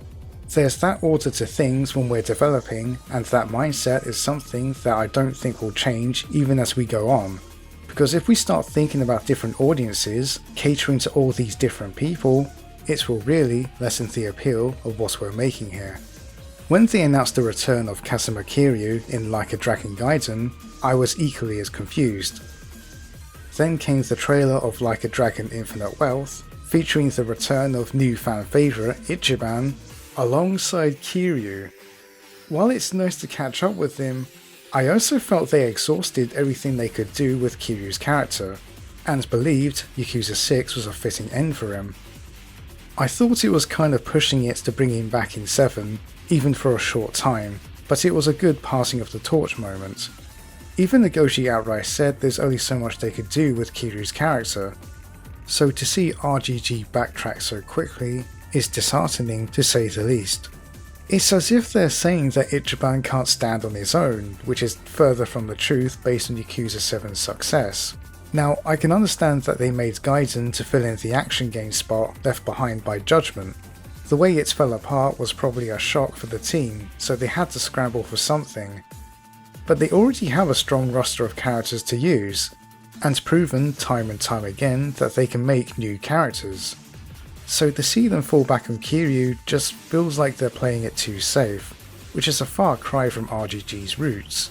Don't get me wrong, I'm sure they'll be fine games, maybe even great.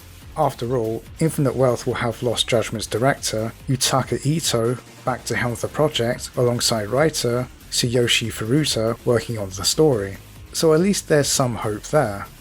However, as I started research for this video, news came out that Yakuza 0 to 7 were being released DRM-free on Good Old Games, which is great for customers who didn't want to put up with Denuvo and the like. It wasn't until one fan on Reddit discovered that the end credits were redone. Not only was Nagoshi's name removed, but so were the key staff members who left Sega along with him. It doesn't end there because the companies behind the PC ports, Lab 42 and Q-Lock, were also removed from the credits, which is utterly ridiculous considering the GOG versions were based on those ports. According to one employee of Lab 42, this Reddit thread was the first time they found out about this news. I don't believe RGG has anything to do with this, they're probably in the dark as much as everyone else, so it's probably a decision from someone higher up at Sega. At the time of making this video, neither party have made a statement. The sad reality is, if you pay attention to corporate Japan, this is unfortunately not at all surprising. If you break an unwritten rule, you'll be treated badly, or worse, get completely blacklisted. Considering Nagoshi was courted by rival companies, it makes sense to see Sega act in accordance. Nevertheless, it's still extremely petty.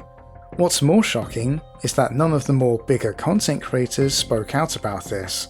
I mean, credit where credit is due, these guys were willing to talk about it. Turtle Bro himself has tried to be as objective as he can during all the discourse with RGG's current management, and more power to him. But I was at least expecting someone like Yongye to at least mention it.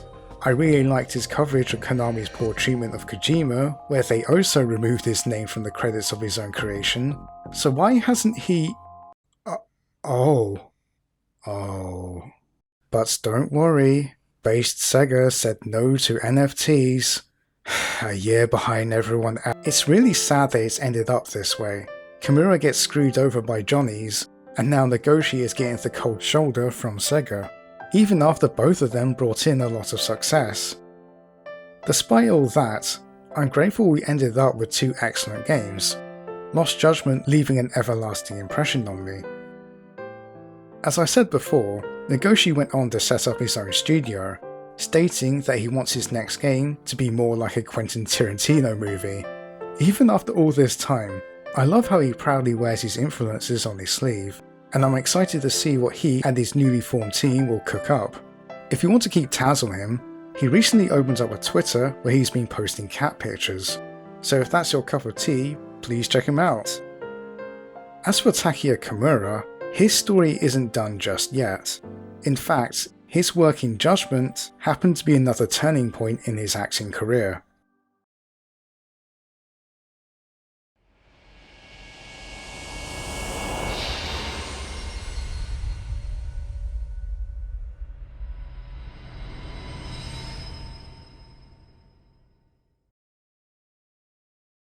ああ、ここに暮らせたらな。それがあなたの夢ですか。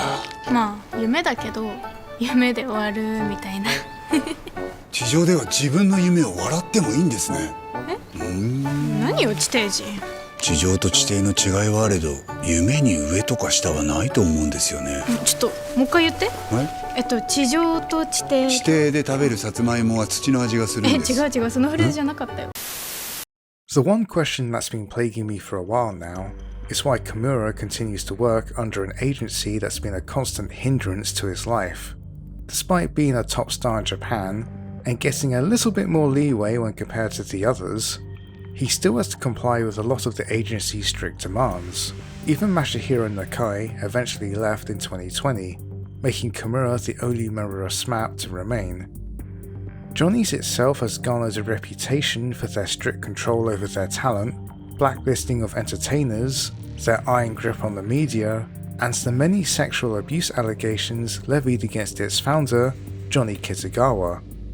For the sake of fairness, yes, Kimura wouldn't be the star he is today if not for the agency, but they didn't make it easy for him and his family. If anything, his manager, Michi Iijima, did a lot of the heavy lifting, and I'm honestly surprised that SMAP lasted as long as they did under those conditions. However, I still find it odd that Kimura stayed behind when, back in the 90s, he was one of the first to consider leaving. There's a lot of speculation, most of it unfounded, things like he's being blackmailed or held hostage. There's also all this stuff about the many factions within Johnny's, and the more I read into that, the more it's felt like I was watching an episode of Game of Thrones. There were claims that his wife, Shizuka Kudo, told him to stay, but considering how she was treated, I really doubt that too. With how much control Johnny's had over what the media were allowed to publish about their talent, they always tend to turn a blind eye whenever rumours came out about Kimura and his marriage. There always seemed to be whispers of their divorce once every year, and it's gotten to the point where Kudo had to call it out. His daughters, Kokumi and Koki, shared childhood pictures on Instagram showing that their family life was just fine. So it really feels like there's someone within the agency who has it out for Kimura. Now, I do think his family played a factor in his decision to stay, especially with his two daughters breaking into the industry themselves, but because Kimura was the kind of person who takes considerable care of everyone, from actors and extras to film crew and catering, it makes me wonder if he stayed behind believing there's a lot of people counting on him, like the employees or the newer talent. Maybe he felt like he owed a debt to those who supported him. The biggest impression I got from Kimura, based on interviews and the like, is that he's way too nice for his own good, which is a rarity in today's climate, but it's also very naive, and I sincerely hope it doesn't burn him.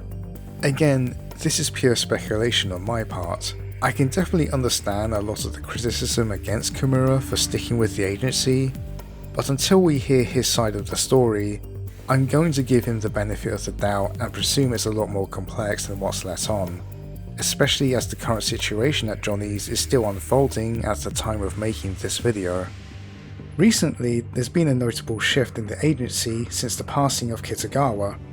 Boy bands that have debuted in 2020s like Six Tones and Snowman appear to have a lot more freedom, not only being allowed to open up accounts on social media such as Instagram and Twitter, but even having their very own YouTube channels. It was only just recently, in 2021, that Johnny's opened a Twitter of their own for the English-speaking audience.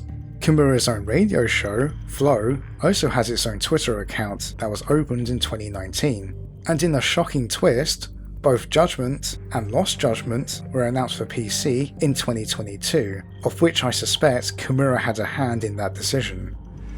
Because of the recent release of the BBC documentary highlighting Kitagawa's abuse, it's led to an internal investigation that caused Julie Kiko Fukushima to step down as president, vowing to compensate the victims of her uncle. And yes, the irony isn't lost on me because the BBC themselves covered up for a monster of their very own. But, you know, that was years ago. There's no way they... Oh my god. When you look at the landscape of Hollywood, and the BBC especially, with everything that's going down with Johnny's, I can only hope things can turn around for the better for Japan's up-and-coming talent. Only time will tell. When Kimura worked on Hero, it definitely left an impact not just on his life, but in pop culture as well. When he worked on Judgment, it seems as if it impacted him on a more personal level. Between 2018 and now, he's been pushing himself to take on more serious and mature roles. The latest example being police instructor Kimichika Kazuma of the series Kyojo, and it's radically different from his usual fare. When Kimura was cast in the main role of Judgment, Legoshi was worried that fans would accuse them of toning down the material, but it looks like it had the opposite effect and led the captain to take on much darker roles. There's 3 seasons, one of them being a prequel, so it's definitely something he's been sinking his teeth into lately, and it shows how willing he is to step outside his comfort zone. On top of that, he's been doing a lot more action-oriented projects like BG Personal Bodyguard and 10 Count to the Future, which makes me think back to his comments on Lost Judgment. よっしゃ撮影でこんなアクションできたら最高だろうなあー痛い痛いこれ痛い The man is in his 50s, and it's only now that he's going down the action star route. It now makes sense why half his Instagram posts are just him working out.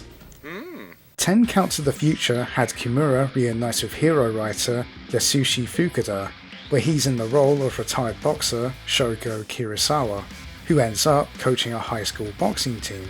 It's a touching story about a grieving widower who's isolated himself after his wife's passing, but after taking up coaching, he eventually learns to reconnect with people. This time Kimura puts a more withdrawn and vulnerable performance for the character. He's able to convey someone with a heavy heart who's fallen into despair, but shows small bouts of courage. It should also come as no surprise that the actor even took up boxing to prepare for the role. One thing I also appreciate is that the story leans more into Kimura's age.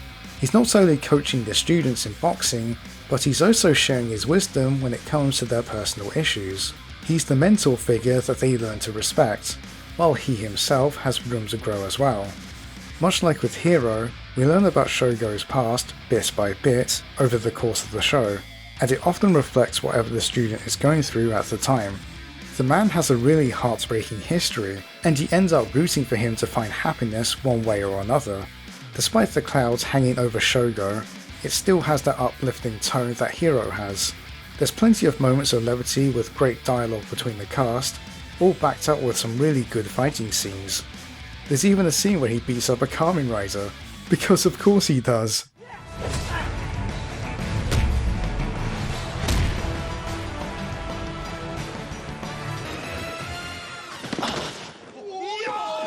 While you're watching Kimura take part in a high school club where he's helping the students cope with their personal problems, I'm sure you're noticing some similarities to the school activities in Lost Judgment. Considering Fukuda wrote the story just for the captain, I do wonder if he took inspiration from the game, and if that's the case, I feel like we've come full circle. Whatever the circumstances might be, it's definitely a show worth checking out. Now that he's reached the highest point of his fame, he still hasn't really changed all that much. He never once took himself seriously, and just goes with the flow. A good example was when he took part in a prank on the newly debuted boy band Snowman. They were in the middle of filming an episode of their variety show, so the producers disguised Kimura in many weird costumes, and even funnier, the captain just goes along with this. I think the coolest part is how grounded he was throughout this. Kimura just went along with whatever was suggested. He was giving helpful advice to the production crew, and at one point, he even considered the idol group as his peers. When the jig was up, and Snowman asked if he would be down to be a guest for their show, he agrees, despite his tight schedule, even willing to stay in costume to save time. Again, he doesn't really need to do this, but it speaks for his good nature. So, I'd like to know what happened after filming this. Did he turn up to his next engagement in the suit? Did he turn up without acknowledging it? I mean, I want to know. This is very important. He also ran a web series called Kimura-san, that's more of an extension of his radio show. It documents his everyday life with a few special guests along the way. So if you're interested in watching him do random activities like shopping at Costco, be my guest. I mean, I joke, but I wouldn't be surprised if he somehow made that entertaining. Encouraged by his fans, friends and fellow musicians, Kimura decided to come out of retirement and work on his first solo album. which will eventually be known as Go With The Flow. The album featured collaborations from fellow artists, with one of the songs being a cover of Your Song by Alexandros, which also happens to be the ending theme of Judgment. So again, it's nice to see that he holds a lot of fondness for the game series. When his new album debuted, it was number 1 in the Oricon album charts during its first week. Months later, he released his concert tour on Blu-ray and DVD, which also saw the same level of success. The follow-up album, Next Destination, was released 2 years later, on January 19th, 2022, which once again peaked at number 1 in the charts. In 2023, he reunited with Studio Ghibli director Hayao Miyazaki in his final outing as director in the animated film The Boy and the Heron. If you're surprised there's a new Ghibli movie, that's because it was released without any marketing campaign. There was no trailer or even any promo stills. Kimura was equally as surprised when he learnt about this after a private screening, but it was nice that he was considered for Miyazaki's final film, even if it was a smaller part. What? What do you mean it's not his final film? In the same year, Japanese entertainment giant Toei celebrated its 70th anniversary by producing the historical romance epic called The Legend and Butterfly. Taki Kimura is in the role of Japan's most documented historical figure, Oda Nobunaga. This would actually be the second time Kimura played the legendary warlord. The previous was in the 1998 movie titled, Oda Nobunaga. Alongside him is regular co-star Haruka Ayase. I think out of all the actors he was paired up with the most, it has to be her. As someone who was first introduced to both actors through Mr. Brain, it's a delight to see them together once more. Funnily enough, Ayase's acting career is quite similar to Kimura's. Both of them are eager to challenge themselves with difficult roles, and now she's also going down the action route through the upcoming movie Revolver Lily. In the lead up to the film's release, Kimura took part in a festival dressed up as Oda Nobunaga. Look, you shouldn't be surprised anymore. The Legend and Butterfly came out in theatres on January 27, 2023. Critics praised its new approach to the Legends by focusing on Oda's relationship with his wife, Nohime. When Kimura plays Nobunaga back in the 1998 movie, I wonder if he ever imagined returning to the role in a big-time movie decades later. Whatever the case may be, I'd like to think that after everything we've seen, he's always been grateful for the opportunities he's been afforded thanks to his friends, family, and most importantly, his fans. いや公開から約1週間ぐらい経ったんですけども、なんか中にはあるよ。こんなの見たくなかったとかさ、そういうのってあるけど、それも見てくれた人の意見だから、そこがすごく僕はありがたいなと思うし、ディスろうが称賛しようが、まずあのスクリーンの前に身を置いて作品を受け取ってくれたっていうのにまず感謝しないといけないなっていうところを非常に思ってますね。When I started work on this documentary, I wanted to highlight the intriguing connections between Hero and the Judgment games. Little did I realize I'd come across an actor who was a genuinely interesting person. Someone who started from nothing, but thanks to his persistence, manages to find success. Someone who to this day never forgot where he came from, never treated anyone any differently, and continues to bolster everyone up no matter who they were. In the entertainment sphere, especially in the West, you always see actors who take themselves too seriously, speaking down to their audience, accidentally murdering someone on set, taking on projects they obviously have no interest in, and being outright ungrateful. We're now entering an age where the most valuable currency is going to be authenticity. So it's refreshing to see an actor who has a deep appreciation for the arts, respects his fans, and always shows gratitude to everyone who supported him. Despite all the hardships he went through, he never gave up, and was always willing to pay it forward. Like every other subject I covered on this channel, he's a very genuine guy, and that's what I'll always believe is his greatest appeal. Through his work, he's demonstrated that you don't have to be perfect, and every man like Kiryu Kohei can achieve his goal of becoming a prosecutor, despite only graduating from middle school. Someone as heavily flawed as Takayuki Yagami can make a comeback after his failures and save a life. A young lad like Takeya Kimura, who had no interest or experience with the entertainment industry, can end up being one of Japan's top stars. With hard work, determination, and the right attitude, anyone can be a hero.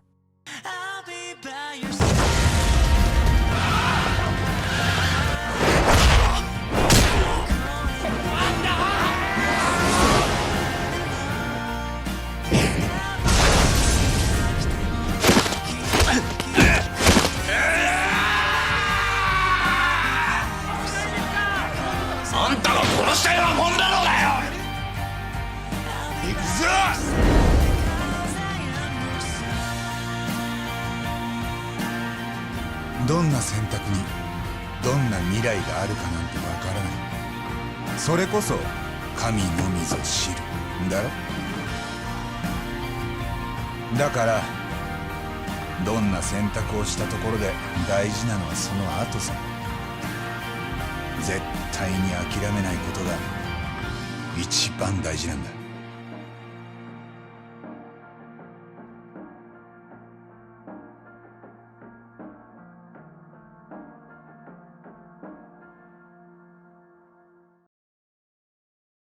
Hello there. If you made it this far, then all I can say is thank you for watching. I really appreciate it, and I sincerely apologise to the subscribers for waiting a while. There were a lot of complications behind the scenes, but I'm relieved to finally get this video out there. This documentary originally started off as something a lot smaller than expected, and I sort of fell down this massive rabbit hole, as you can plainly see. I don't think you know how many hours was spent on research alone. Most of it watching a ton of J-drama, and I don't regret a second of doing it. I hope this video at least gave you a bit more insight behind the creation of Judgment, and maybe it will spark some interest in checking out Hero, among other shows Kimura starred in. I know Kimura and SMAP has a huge following, so I tried my best to do as much justice as I could to him.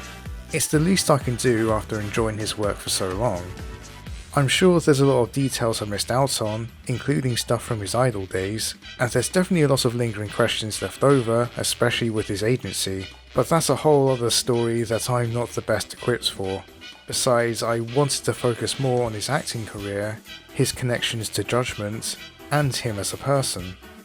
Regardless, I have to thank the fans for keeping tabs on everything that's gone on behind the scenes, and it's been a huge help when it came to my research. I'll make sure to link all the sources, including some extras, down below. If you want to know a bit more about the clash between SMAP and Johnny's, there's an excellent video called The Unspoken Bad Blood Within Johnny and Associates that's worth giving a watch. I also want to give a big shout out to Ghost Nashi for translating segments of Kimura's radio show. Their channel really shines a light on how much of an interesting guy he is, and I highly recommend checking out if you want to learn more about him. With Judgment releasing on PC, there's hope that we might see a continuation. After all, the director and writer are still at RGG, but without Nagoshi, it's up in the air since it was his passion project to begin with. It's like producing a third season of Hero without Masayuki Suzuki or Yasushi Fukuda. Even if they managed to get Kimura back, it still wouldn't be the same.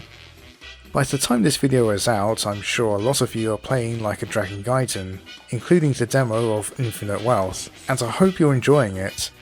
Honestly, I haven't really been that excited for anything new coming out from RGG since Nagoshi and Co left. Everything I've seen so far hasn't really interested me. Infinite Wealth has potential, but again I wasn't really into the turn-based combat of Like a Dragon, and based on the trailers I've seen, it doesn't look like this new entry will change my mind on that matter. On top of that, the way Sega has been handling things as of late doesn't really sit well with me either, but I do wish the best for Masayoshi Yokoyama and his team. Personal opinions aside, I still believe they can make good games, and I'm happy for the fanbase that continues to enjoy them. And who knows, maybe in the future they'll make something that will draw me back in. I'd like to thank my friend Ruby for some translation work, as well as providing some voiceover for some of the quotes. Even after her computer exploded, she was still willing to help out. So to thank her, I might as well give her a shout out. She's a variety streamer who lives in Japan, and I recommend checking her out on Twitch if you want some laid back content. You'll probably catch me hanging out there from time to time too. Give me a second. Here. I have hands. Can you see my hands? They are there. I promise. My hands are there. They are there. If you're new here and wish to see more, feel free to subscribe and check out the rest of my channel. If you want something more in line with this video, then my Final Fantasy XIV documentary, The Legend of Mighty and the Father of Light, is a good place to start. Just a little warning, it was my first video and my mic quality isn't the best, but it's still a worthwhile story to look into. I also recommend my Pokemon documentary about a bootleg that's haunted me since childhood. Trust me when I say there's a lot of twists and turns in that tale. For the longest time I promised to make a documentary looking at the collaboration between Final Fantasy XIV and the Tokusatsu series Garo, but I wanted to at least get a few videos under my belt before tackling it. I have some ambitious ideas on how to approach this, so it'll probably take some time. Until then, I do have some shorter videos planned along with a whole different documentary, so I'll keep you posted. If you want to stay updated, you can follow me on my Twitter, the art I've created for my videos will be up on my Instagram, and I tend to try my best to post in the community tab when it comes to video progress. That said, I think I took up enough of your time, but before I go, I want to thank you once again for taking the time to watch this. It really means a lot, and I hope you'll join me again on another adventure. Until next time, have a good day, and take it easy. やっぱりその周りの皆さんはすごい驚いてましたね。割と女性とか普段ドラマだったり映画に出演されている女優さんだったりとかすっごいひそひそって感じで「ジャッジアイズクリアしました」って言っていやもっと普通に言ってくれよって思ったんですけど。